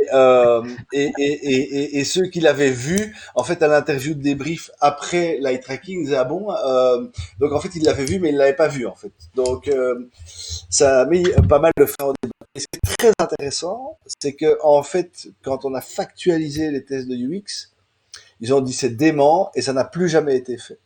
Parce que je crois que, en fait, ils préfèrent encore mal travailler, mais garder du pouvoir, que de se faire contredire par les faits. Et ça, je pense que c'est un truc. Bah, d'ailleurs, on voit. Hein, moi, je dis toujours, l'humanité, si un jour elle disparaît, c'est à cause des biais cognitifs. Hein, c'est la crise du Covid, c'est vraiment exactement ça. Et, euh, et donc voilà, on voit tous ces gars qui discutent et qui débattent et en fait ils ne prennent que des trucs qui les arrangent. Le biais, c'est le biais positif, je crois, où tu as tendance à plutôt croire une information qui va dans ton sens. Ouais. Euh, je sais plus. Mais voilà, bref. Alors, donc il y a des discussions sur Laurence et merde, mais voilà, je ne connais pas. VA parle de technostress. Ouais. Euh, mais dans ce cas-ci, en fait, le technostress, c'est pas, enfin, je sais pas ce que j'identifie. Moi, le technostress, c'est à la limite le stress de cette complexité, de saturation cognitive et autres. Là, pour moi, c'est juste, en fait, on nous a mis le dopamine button, sauf qu'on nous a pas mis dans le cerveau, on nous l'a mis dans la main pour qu'on s'injecte nous-mêmes dans le cerveau. Mais voilà, le mobile is the dopamine button, quoi. Ouch, c'est votre cerveau, c'est pas vous. Oui, donc là, en fait, c'est vrai que c'est peut-être une petite explication. Donc, comme je le disais tout à l'heure, donc au moment où une pensée arrive à votre esprit, il faut savoir qu'elle est construite, c'est juste une bataille darwinienne à l'intérieur de votre cerveau. Et ce qui arrive à votre conscience, c'est celle qui est la plus forte de toutes celles qui n'ont pas été activées. Mais il y a plein de zones. Par exemple, la zone de ce qu'on aime bien, de ce qu'on n'aime pas. Ouais, je peux peut-être juste partager 2 secondes un slide pour vous montrer peut-être. Ah, alors là, je vais devoir faire Ouais, vite une petite opération. Non, il y a zéro souci. ça va pas. Ouais, c'est pas grave, hein. Non, mais écoute, voilà, ou alors tu l'as imprimé, tu le mets devant la caméra, mais Non, sinon, c'est vrai que j'aurais dû prendre un cerveau avec, mais bon, parce que tout le monde visualise. Alors, on va faire travailler leur cerveau. Visualisez tous un cerveau. en fait, ce qui est intéressant, c'est que donc on a en fait différentes zones dans notre cerveau. Donc, par exemple, dans le système limbique, on a le putamen, par exemple, donc qui est une zone qui est spécialisée dans le plaisir immédiat. Donc, par exemple, si quelqu'un aime le chocolat et que je lui parle de chocolat, son putamen va s'activer tout de suite. Si c'est un ami fumeur et qu'il ne vient pas de fumer et que ça fait un moment, si je lui parle de fumer, son putamen va s'activer. Ce qui est d'ailleurs très amusant parce que tous ces slogans fumer tue, il faut savoir qu'en fait, rien que le fait d'avoir amorcé la phrase par fumer active le putamen, donc la dopamine, et tue derrière, et n'a pas du tout le même effet. Donc voilà, enfin bref. Donc on a une zone qui est responsable du niveau de motivation émotionnelle. Donc par exemple, quand vous allez dans une réunion qui est chiante, ben, vous sentez bien que vous avez moins d'énergie que quand c'est un truc sympa. Ou si je vous dis, vous devez aller au boulot, ou que je vous dis, tiens, vous pouvez partir en vacances, le niveau de motivation émotionnelle n'est pas tout à fait le même. On a aussi une zone qui est spécialisée, par exemple, dans la coloration affective des décisions. Donc, et tout ça, c'est le système limbique, hein, c'est le système émotionnel qui gère ça. Par exemple, la détection des zones intéressantes dans votre champ de vision. Donc, c'est lui qui gère ça, le thalamus. Donc, on a, par exemple, les amygdales, alors pas ce qu'on a dans la gorge, hein, mais qui sont responsables du danger ou de la peur. Par exemple, l'anticipation de plaisir. Anticiper un plaisir, vous ne le faites pas rationnellement, hein. C'est les noyaux accumbens dans votre système limbique qui fait ça. Et on a en fait au total 180 fonctions comme ça qui ne sont absolument pas localisées au même endroit. Donc, qu'est-ce que je veux dire par là? Eh bien, je veux simplement dire que si vous avez l'impression d'avoir une pensée qui arrive, en fait, elle est composée de plein de trucs. Alors, on va faire un petit test quand même, tiens. On va quand même en faire un parce que j'ai pas besoin de slide, j'ai juste besoin d'un son. Ah voilà. Alors, hop, j'y arrive là. Donc, ce que je vais vous demander dans quelques instants, c'est juste de fermer les yeux. Voilà, il n'y a rien qui va arriver. En plus, on ne sait pas où vous habitez, donc on ne va pas vous faire le slide. On ne va pas disparaître. C'est juste pour que vous puissiez laisser remonter les souvenirs à votre aise. D'accord? Et vous allez entendre un son et vous laissez juste remonter les souvenirs qui sont liés à ce son. OK? Allez, on y va. Allez, on ferme les yeux. On y va. On y va. Enfin, je vais essayer d'y aller. C'est parti.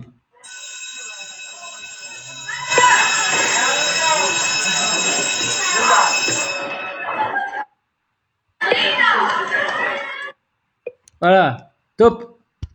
Vous avez pensé à quoi? Je vais le dire pour eux, à l'école. Vous avez tous pensé école ou pas?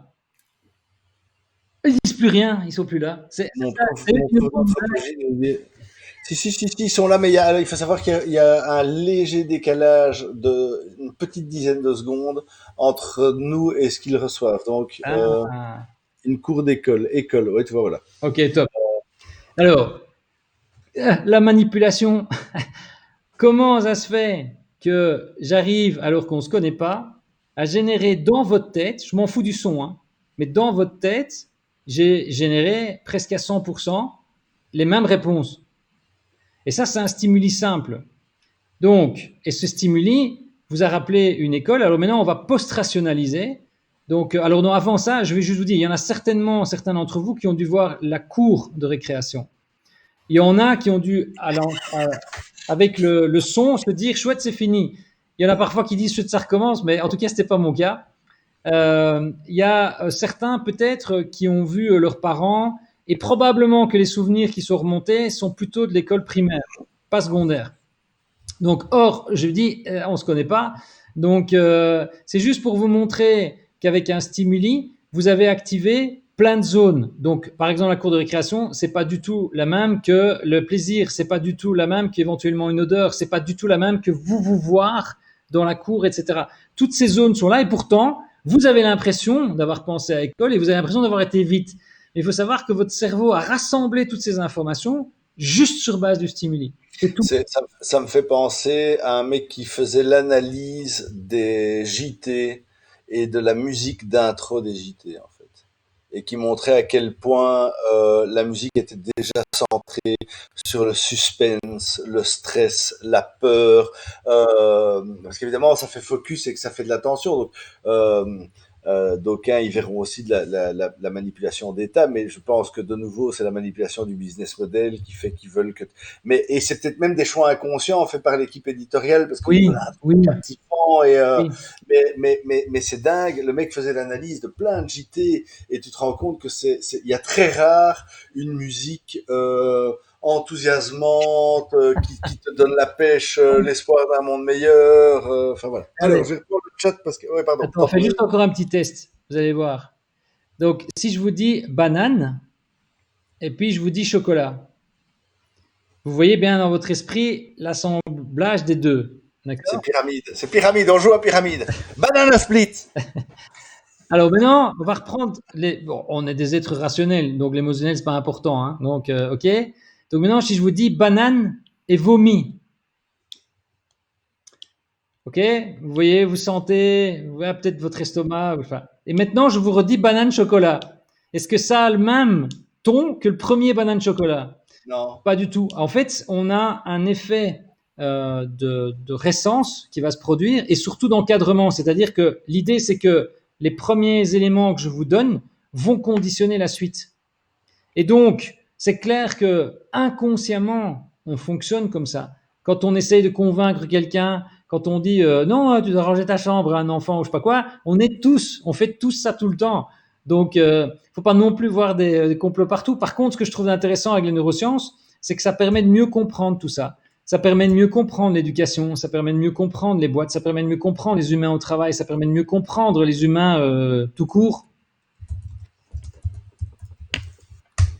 Alors le chat parce que ça bouge. Alors où est-ce que j'en étais? Ah oui voilà, c'est là je pense les points que j'avais. Euh, alors Mathéouche, c'est l'histoire d'un CEO. Attends, est-ce que c'est moi ou j'entends un écho de ma voix? Ah non, c'est parti. Alors, c'est l'histoire d'un CEO d'un média qui voulait lancer une radio, qui a engagé un consultant high level pour faire une étude de faisabilité. Ce dernier a conseillé d'oublier la radio et de se concentrer sur ce qui rapporte le papier. Au moment où il a entendu cela, il a viré il a viré et le mec et les gens de la réunion. Il a lancé sa radio qui n'a jamais marché. Ok.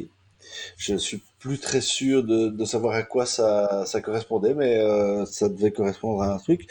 Alors, dans le bug humain, dit Pascal, de la dopamine peut être créée avec la sobriété, de l'altruisme et de la connaissance. Oui, bien sûr, parce que ça fait partie de notre biologie. En fait, pour moi, il n'y a rien de mauvais là-dedans. Le truc, c'est de savoir comment ça fonctionne. Par exemple, quand on est en surdose de dopamine, souvent, en fait, ce qui se passe est qu'on manque d'ocytocine, on va avoir en fait des dépressions nerveuses. Et l'ocytocine, c'est le contact humain, mais le contact humain vrai. C'est-à-dire, quand on parlait d'intérêt authentique, c'est essentiel, parce qu'autrement, vous n'avez pas d'ocytocine. Et l'ocytocine, c'est ce qui permet d'être rassuré. C'est les fameuses 12 dans le groupe qui vont survivre ensemble. Donc, bien sûr que notre biologie, elle est très importante. Il faut juste mieux la comprendre pour ne pas en être, ne pas la subir, j'ai envie de dire. Moi, c'est vraiment ce que ça m'a appris. Ça m'a appris à ne pas subir les éléments, à moins en tout cas, parce que je reste un être humain. Oui, tout à fait. Alors, Pascal aussi, l'intuitif est une superbe méthode pour aborder la complexité actuelle. Oui. Tout à fait. Alors, Adrien, me vient intuitivement une pensée sur l'expérience subjective impossible à décrire de façon objective et pourtant une fois décrite et peut être comprise par l'autre dans sa propre notion subjective. En Et fait, donc voilà. ce que tu décris là, hein, Adrien, en fait, c'est pour moi, c'est ce que j'appelle le puzzle de vie. C'est vraiment l'image qui est la plus facile à comprendre pour moi. C'est tu as un puzzle de vie qui est complexe parce que tu es unique, tu as plein de choses que personne d'autre a ici et chacun a ça, hein, évidemment, chacun est unique. Mais ce puzzle de vie, c'est ça qui fait qu'on est subjectif. C'est-à-dire qu'en fait, en gros, on filtre, et c'est normal, on filtre à travers le puzzle que nous, on a. Donc, si on n'a pas une méthode qui permet de pouvoir, en tout cas intellectuellement, enlever son puzzle et essayer de le remplacer par quelqu'un d'autre, et le mieux, c'est la donnée. C'est-à-dire que quand tu as des données qui sont objectives, ça te permet de te placer dans la vue subjective de la personne qui est en face de toi. Mais de l'expérience client, c'est ça, hein. C'est pas des techniques, hein. Moi, ça me fait rigoler. Le nombre de projets que j'ai vus. Attends, moi, parce que comme on est tout petit et qu'on a une particularité, donc il y a plein de boîtes qui nous appellent. Et donc, on a travaillé pour une avec qui on ne veut plus jamais travailler d'ailleurs, dont je tairai le nom, une grosse banque. Et on arrive là-bas, on arrive dans un.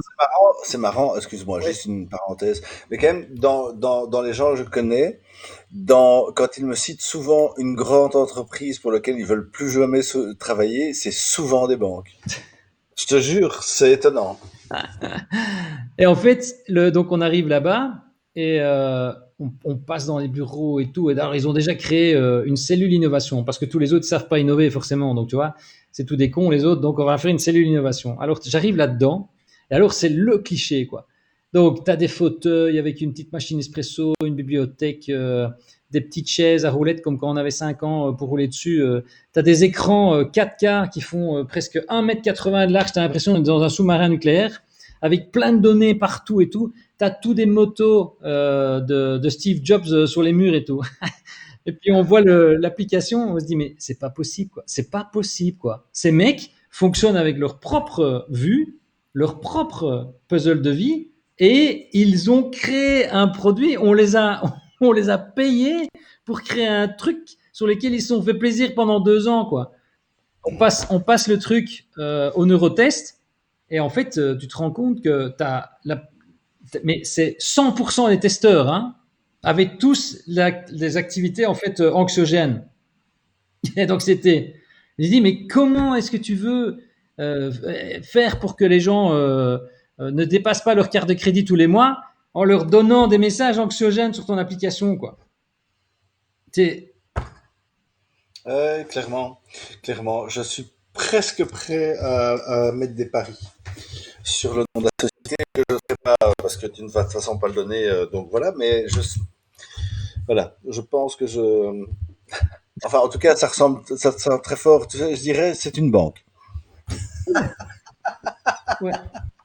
Alors, Mathéouche, hashtag Team Cerveau Limbique. Mon prof d'anthropologie nous disait, n'oubliez jamais que vous êtes des animaux sociaux. Ouais. Indeed, indeed. Alors, diantre, il a été. Alors, Mathéouche, pendant le test, il a dit, j'ai pensé à une rentrée des classes dans un pays asiatique avec Catherine Deneuve en arrière-plan. Ah, bon, ça, on Celui, peut rien y faire, nous, hein, là, non, non, mais voilà, je pense que le cerveau de Mathéus, il est foutu, malheureusement. Celui de TF1 est particulièrement exemplatif, le générique du JT, oui, ça c'est vrai. Moi, c'était la vie m'en fout, une sonnerie, je me barrais, ok. Alors, pas, on est toujours dans le test, machin. Tuc, tuc, tuc, tuc, alors, Mathéus, le rapport du CEO à ton live, tu pas parlé de cette histoire de carrousel et du fait qu'on n'écoutait pas toujours les conseils des consultants pour garder le pouvoir. Ah oui, oui, voilà, oui, oui, tout à fait, oui, ok, oui, ok.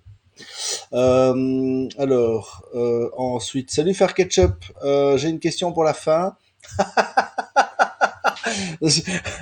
Pourquoi les mecs qui bossent dans le marketing ne veulent pas dire qu'ils font vendre comme si c'était sale alors qu'en vrai ils aident à vendre des produits? Marc n'est pas le premier dans ton live à avoir cette position. alors pour moi, si tu veux, moi je suis Coupez vos votes. souvent quand les gens parlent avec moi, ils me disent oh putain comment tu fais pour vendre et tout. Je vends rien du tout. C'est sérieux. En fait, je suis dans l'intérêt authentique. J'écoute vraiment les gens et en fait, ce qu'il y a, c'est que c'est les gens qui achètent. Mais c'est très différent. C'est là, c'est toute la différence entre la motivation extrinsèque et intrinsèque dont on parlait tout à l'heure, ou la tension. La motivation extrinsèque, un mauvais vendeur, qu'est-ce qu'il va faire? Il va essayer avec un pseudo intérêt authentique, mais qui souvent ça se sent, d'essayer d'embobiner en fait la personne et de l'amener, etc. Moi, ça j'appelle vendre, mais je n'ai aucun problème à vendre. Pour moi, je trouve que l'économie c'est quelque chose de sain, d'échanger des choses entre les gens, je trouve ça très sain. Quand par exemple, je sais pas moi, tu prends une décision d'aller quelque part avec quelqu'un plutôt que d'aller autre part, bah, en fait, c'est quelque part, tu vends ton idée, l'autre personne vend l'idée, mais c'est dans un respect. Le problème, en fait, moi, ce que je n'aime pas dans la vente, c'est quand on prend les personnes à qui on vend pour des instruments à qui on vend. Pour moi, c'est vraiment une position très différente. Et je pense qu'il y a énormément de gens qui, parce qu'ils restent dans leur bureau, alors ça, il faut savoir, j'ai une stat dans mon bouquin que je trouvais ça extraordinaire. 80% des mecs, 80% des mecs qui font du marketing, l'expérience client, etc., ne quittent jamais leur bureau. Non, mais attends, je veux dire, à un moment donné, si on va pas à la rencontre de l'autre, je me demande c'est quoi vendre. Si c'est juste faire du pognon pour faire du pognon, Mais tu sais, je pense que en fait,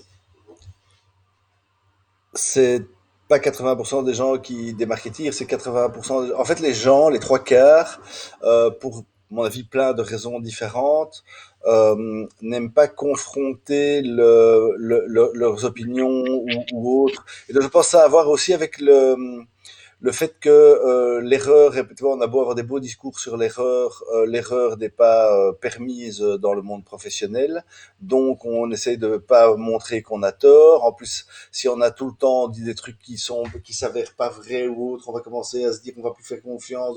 Et donc il y a une espèce de job protectionnisme comme ça qui fait que je pense aussi qu'il y a le biais cognitif. Moi, ce que je dis souvent à mes élèves, on ne peut pas faire comprendre quelque chose à quelqu'un quand il n'est pas, quand son salaire dépend du fait qu'il ne le comprenne pas. Et donc, enfin, tu vois, il y a plein de choses qui font ça. Et donc, les marketeers ne quittent pas leur bureau, mais en fait, plein de gens, tu vois, il y a plein de trucs qui peuvent se résoudre simplement par la mise en relation, par la discussion. Moi, je vois qu'une grande partie de mon job, en fin de compte, c'est de discuter, parce qu'en fait, ça résout plein de choses, et que même ce qui n'est pas dit, ça va permettre de passer de l'émotionnel, ça va permettre et de stabiliser, et ça aide énormément dans le travail. Alors, un autre point pour lequel les marketeers ne disent pas qu'ils vendent. Alors Marc, pour le connaître depuis longtemps, fait de l'expérience utilisateur, et donc je pense c'est plutôt quelqu'un, et je pense qu'il va pas aimer ce que je vais dire même, mais qui ne vend pas, mais qui convertit. C'est pas la même chose, c'est-à-dire que lui, on lui dit j'aimerais bien que mon scénario ce soit ça, et il s'arrange pour que les gens arrivent à faire ce scénario. Et je pense que quelqu'un comme David Hier, c'est quelqu'un qui est plus dans la création. Mon pote Xavier qui fait de la pub, il est plutôt du genre à dire non, moi je raconte des histoires. Si tu prends mon associé, enfin maintenant moins dans le projet Beyonders, mais c'est un pur marketeer, lui il t'explique que il faut vendre. Enfin voilà, c'est quelque chose de beaucoup plus clair et précis. Mais effectivement, il y a une façon, peut-être que c'est le narratif qui est en train de changer aussi. Hein. Moi, un des trucs qui m'a complètement sidéré dans le reportage de Last Dance, on en parlait dans le live de Mathéouche la semaine passée, c'est à quel point le narratif du gars, Michael Jordan, est sonne complètement faux aujourd'hui. Donc le Ubermensch qui s'entraîne, qui attaque les autres pour leur donner le meilleur, la compétition à l'excès, l'envie d'écraser l'autre pour montrer qu'on est gagnant. Et je me disais, c'est dingue, parce qu'effectivement, ça me rappelle des bons souvenirs et tout. Et je me disais, c'est tellement out of time, comme ça, tu vois, ça ne ressemble plus du tout au narratif maintenant. Et donc, peut-être que progressivement, le narratif est en train de changer, que donc, voilà. Donc, coucou le chat, donc les arrivées de Groovebox et de Far Ketchup qui sont des habitués. Alors, sous question, quelle est la différence entre faire vendre et faire acheter? Bah, c'est la même chose, enfin je sais pas si t'as une... Ben, pour moi, vendre, c'est un acte d'une personne enfin, du vendeur Ah oui, ok, oui, d'accord. vers Donc, l'acheteur. alors, c'est passif ou Achat, actif, quoi. c'est l'acheteur qui décide de dire au vendeur, je t'achète. Et en fait, toute cette nuance-là est fondamentale parce que enfin, de nouveau, quand on regarde au niveau d'un cerveau humain, comment il fonctionne, quand on est dans la deuxième cas, c'est-à-dire dans l'achat, il y a 9 chances sur 10, soit que le type va en parler, soit qu'il va racheter chez toi, alors que vendre, souvent, tu as des trucs comme ça où tu as des gens qui vendent et puis derrière, ben, on sent bien que c'est un acte qui est pas vrai. Et effectivement, je lisais dans le chat, il y a des gens, enfin quelqu'un qui disait oui, mais il y a des gens qui ont besoin tout le temps d'acheter. Oui, mais donc, c'est bien ce que je dis, ce que je disais tout à l'heure. Si dans la population des gens, on sait qu'il y a des gens qui aiment bien acheter, bah oui, mais à un moment donné, on peut pas aller contre non plus. Après, je pense qu'il y a des tics dans lesquels on peut quand même le faire, mais si le type veut absolument acheter, c'est un peu con aussi d'aller l'empêcher, hein. De toute façon, je veux dire, soyons clairs, il ne faut pas non plus virer dans la phobie économique. Je pense que l'erreur de notre monde actuel, c'est d'avoir fait un moyen une fin. Il faut garder l'économie. C'est juste qu'il faut la remettre à sa juste place. C'est à quoi ça sert, pourquoi faire, vers Oui. quoi on veut aller. Et remettre l'humain au centre. Pour moi, les neurosciences, c'est ça que ça amène. La connaissance du cerveau, c'est ça que ça amène. C'est une meilleure compréhension de l'autre. Et après, voilà, il y a des gens qui, on changera pas le monde avec ça, hein. Moi, ça fait des années que je fais ça. Et comme tu disais tout à l'heure, Raphaël, c'est vrai.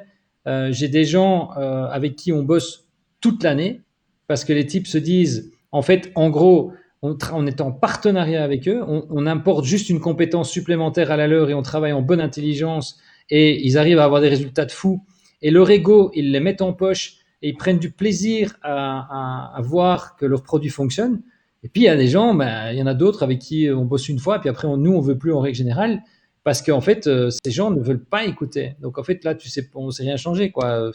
Et on va pas changer le monde, hein, on va pas changer le monde comme ça.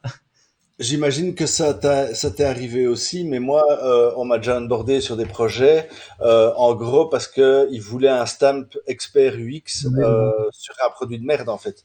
Et donc le produit est moche, mais ils se disent écoutez, non, non, mais il a été validé par... Et donc en fait, c'est même des trucs que tu dois faire gaffe parce qu'évidemment, ils essayent d'utiliser ta réputation pour aller valider un produit de merde. Et puis après, on va dire non, mais c'est lui qui a dit que c'était bien, tu vois. C'est en fait, nous, si tu veux, depuis le début, enfin tout au début, quand j'ai créé Netway, je parlais des techniques. Et puis à un moment donné, on a commencé on avait tout le temps des résultats business au-dessus de la norme pour nos clients. Et donc en fait, à un moment donné, j'ai cessé de parler de technique et j'ai parlé de résultats. Donc en fait, aujourd'hui, quand je vends, je vais voir des boss. En règle générale, c'est des gens, comme on est tout petit, on n'a pas besoin de courir partout pour trouver plein de business. Donc c'est plutôt des gens qui soit changent de poste, nous connaissent ou en parlent à quelqu'un. Et donc quand on arrive, ils savent même pas ce qu'on fait, ça les intéresse pas. ils nous font confiance. Ils ont vu, on a augmenté de 15% les ventes chez Nature et Découverte online en 3 mois. Ok, c'est bon, quoi. Et on s'en fout de savoir comment vous faites. Faites-le. Et après, une fois qu'on rentre dedans, là, ils se rendent compte, en fait, des techniques qu'on utilise, etc. Mais c'est vrai que pour changer les choses, il faut aussi les aborder euh, par comme tu disais quand tu disais à tes élèves, ça sert à rien d'essayer de changer quelqu'un sur un point de vue dont le salaire dépend. Parce qu'en fait, en gros, il changera rien, quoi. Sa motivation psychologique de base, c'est pas de te faire plaisir, quoi. Pour ça, on Clairement. en revient à la raison. Donc, dans mon bouquin, au début, en fait, quand je l'ai écrit, comme ça, la petite histoire, la première partie, c'est quoi un client? Parce que, en fait, en gros, souvent, Tout à fait. quand on parle de client, tout le monde a un avis, mais c'est quoi? Le deuxième partie, c'est quoi une expérience? Donc, essayer de comprendre comment ça marche. Et dans la troisième partie, au début, je voulais partir dans un truc technique. Et puis, je me suis dit, mais en fait, les gars là qui travaillent en X-Designer, etc., il y en a plein qui sont vraiment pas mauvais du tout. Sauf que le problème des boîtes, c'est la culture de la boîte. C'est-à-dire qu'en fait, quand on dit à quelqu'un, tu ne peux pas aller sur le terrain, ça ne sert à rien d'aller sur le terrain. Si le boss te dit ça, ou il n'a même pas besoin de te le dire, il te le montre. Moi, j'ai vu des boss, ils n'ont pas vu un client depuis au moins 3 ans. Alors qu'à côté, j'ai un gars qui, comme je vous le disais tout à l'heure, 30% de son temps par semaine, c'est au contact des gens. Et si on n'a pas la culture, ça ne marche pas. Et question avant de prendre celles qui sont dans le chat et de venir avec la culture de fin, parce que là, ça fait quand même déjà 1h38. Alors, donc, par rapport à l'exemple de Nature et Découverte, certains clients font-ils marche arrière quand ils découvrent votre méthode? Mais en fait, si tu veux, Mathieu, notre méthode, c'est quoi? C'est de se dire que quand le gars vient pour faire un achat et qu'il a décidé d'arriver sur Nature et Découverte parce qu'il cherche un cadeau ou autre, ben en fait, on va lui faciliter le travail. En fait, si tu veux, souvent les gens associent neurosciences et neuromarketing. C'est beaucoup le neuromarketing, d'ailleurs, j'ai horreur de ce mot aussi, qui en fait a un côté dark side. Mais quel est l'intérêt pour Nature et Découverte qu'un client ne trouve pas? Et surtout, quel est l'intérêt pour le client de ne pas trouver ce qu'il vient chercher? Nous, en fait, si tu veux, la seule chose qu'on fait, c'est d'utiliser les mécanismes cérébraux pour mieux designer des choses en fonction de la manière dont les gens fonctionnent vraiment.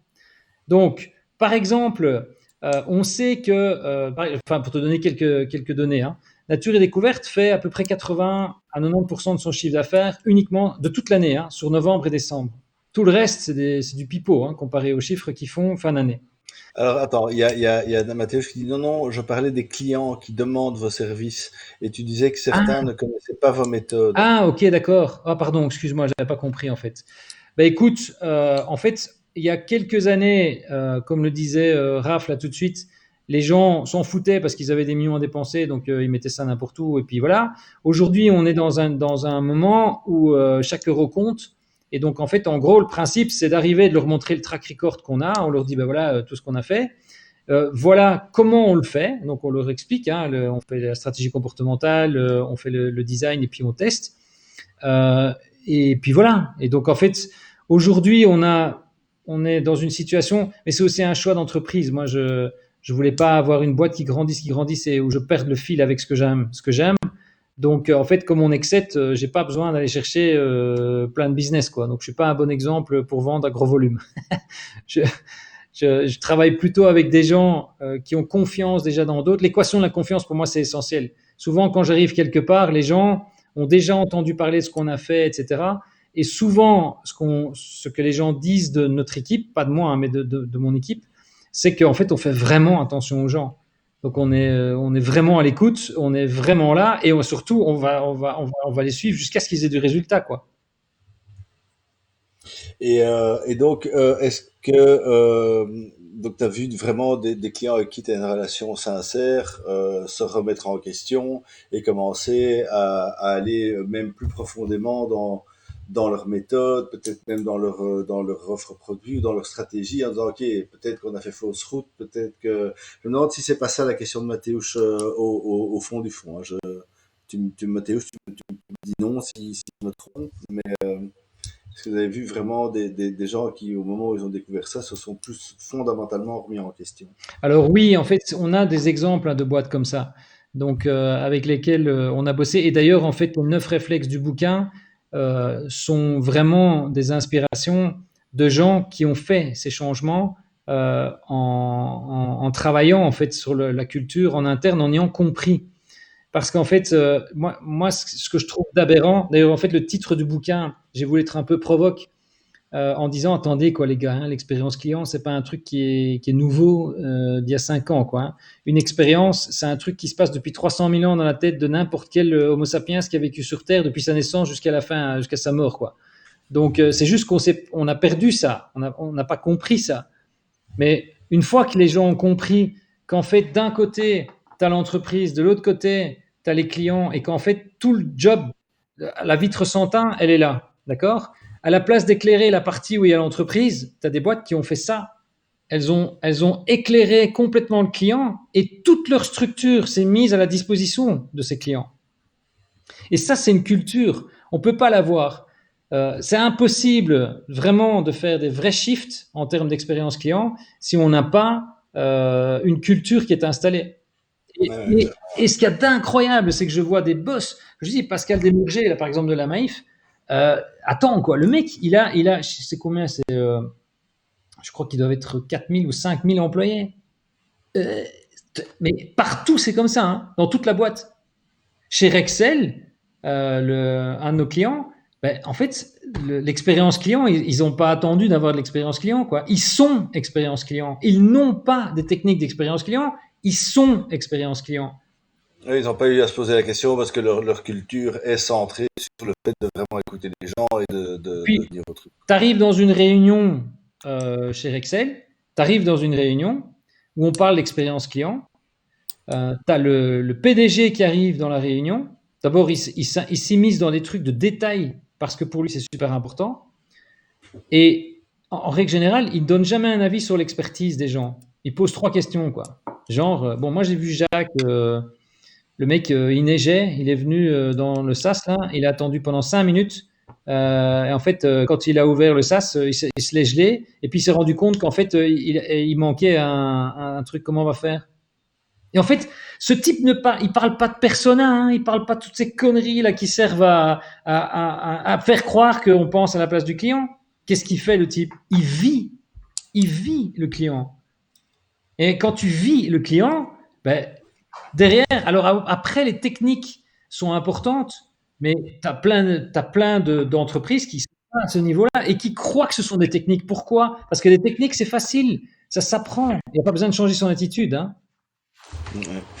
Alors, j'allais te poser la question de la fin, mais je me rends compte que je suis en train d'oublier qu'on a 5 livres Homo sapiens, 300 000 ans d'expérience client à offrir. Et là, les gars, j'ai un vrai souci. C'est que le système de Paul ne permet pas de faire une option où le premier qui a répondu, donc voilà, j'ai pas les features pour le faire. Et donc, aidez-moi, on va faire de la co-création. Hein, mais bonne UVA, bon, il y a 4 exemplaires à offrir parce que de façon arbitraire, je vais en offrir un à VA voilà. Donc, Adrien, ok. Alors, comment est-ce qu'on va faire? Donc, en gros, je n'ai aucune idée de comment faire de façon faire une distribution. Bon, il y a combien de personnes dans le chat là? Il y a 11 personnes dans le chat, je crois.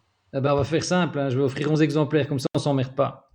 Putain. Alors ça, les gars, vous pouvez dire merci Marco. Je vais faire une photo du chat à l'instant. Et alors, si vous pouvez m'envoyer dans le Whisper, c'est quoi? C'est un envoi par poste ou ça se passe comment Envoyer un chèque cadeau par email sur Ah oui, voilà. Amazon. Ok. Donc, est-ce que vous pouvez Putain, on vit une époque formidable. On vit une époque formidable. Il n'y a même pas besoin de prendre les adresses et d'envoyer. On protège l'anonymité des gens, GDPR. Et donc, est-ce que vous pouvez m'envoyer votre adresse email par le canal que vous voulez et dans le plus simple, si vous êtes sur Twitch et que vous n'avez rien d'autre pour me contacter, via la messagerie Whisper. Marc, un grand merci pour ta générosité. Ça, c'est top. Bah, écoute, Euh, je trouve ça vraiment chouette d'avoir eu tous ces échanges et les questions c'était vraiment une super intéressantes conversation. et tout. J'ai- voilà. Alors c'est toujours sur le live de Futur Immédiat, ça part toujours un peu dans tous les sens. Donc voilà, mais c'est un peu l'esprit. Donc je vais terminer par une question. Alors je vais pas te demander c'est quoi le futur des neurosciences ou comment tu vois que ça peut l'influencer. Je pense que l'augmentation des connaissances de comment influencer le libre arbitre ou comprendre à quel point tu peux aller jouer sur des parts où il n'y a pas de libre arbitre est puissante. Et donc, je dirais juste une chose, qui est la conclusion de mes conférences. Je citerai Ben Parker qui dit avec de grands pouvoirs viennent de grandes responsabilités. Et donc voilà, je pense que c'est un savoir qui n'est pas à mettre entre toutes les mains et comme il est disponible partout malheureusement, voilà, il va falloir être attentif à voir qu'est-ce qu'on fait des neurosciences et à quel service, avec quel objectif on le met à disposition. Parce que je pense que c'est vraiment des armes. Même les petits tests que tu as faits le coup de dans quel ordre tu places des idées, dans quelle chose, on se rend compte à quel point la manipulation peut être simple, invisible, rapide. Et donc voilà, je trouve ça en même temps hyper excitant et franchement parfois potentiellement inquiétant. Tu te dis si tu prends quelqu'un de vraiment evil et que tu lui mets ce genre d'outils en main, et d'ailleurs enfin voilà, hein, on dit souvent que certains sociopathes ou psychopathes en fait ont ce genre de capacité de détection et qu'ils s'en servent. Je voyais enfin un documentaire sur Einstein là, c'est un manipulateur hors pair. Il avait, enfin voilà, bref, je dévie. Alors il faut que tout le monde connaisse. T'as raison, Tanguy. C'est une façon de désarmer le truc. On est bien d'accord. Ouais. Tu as raison. Il faut que tout le monde connaisse. C'est contre-intuitif ce que j'ai dit. C'est toi qui as raison. Faut juste éduquer les gens, absolument. Donc voilà, Marc, un tout grand merci Bah, merci à vous tous. pour ta présence, c'était super. Merci le chat. La semaine prochaine, je reçois. Attendez que je dise pas de bêtises. Je pense que c'est Je reçois Béatrice de Mailleux, qui est la CEO de CoStation, et on va parler écosystème, collaboration, innovation ouverte. Voilà, on va parler de tout ça. C'est ma première femme. Faut savoir que pour l'instant, j'ai un peu chassé dans mon jardin et je souffre vraiment du syndrome de manque de diversité. Je pense que je vais pas faire des étincelles à ce niveau-là avant la rentrée, mais voilà, je travaille à ça quand même. Et donc voilà, un tout grand merci à toi, Marc. C'était vraiment super. J'espère que tu reviendras pour ton prochain bouquin et même avant. Si tu as des envies ou des choses que tu as envie de raconter, des idées qui te viennent, welcome. Cet endroit est ton endroit. C'est Euh, gentil. on est là, voilà, Donc, pour ce que je vous demanderai juste avec le bouquin, si vous voulez me faire un tout petit plaisir, quand vous le recevez, vous faites une petite photo et vous le mettez sur vos profils LinkedIn. super. Super, super. Et je vois déjà la messagerie qui notifie que les messages rentrent. Donc, voilà, super, écoute, fantastique. Voilà, merci à vous, merci à toi. À très bientôt tout le monde. À très bientôt Marc. Passe une bonne fin de soirée. Voilà. Alors, si vous connaissez des femmes, des jeunes, des vieux, des noirs, des blancs, des jaunes, des violets, des binaires, des non-binaires, moi, je suis preneur.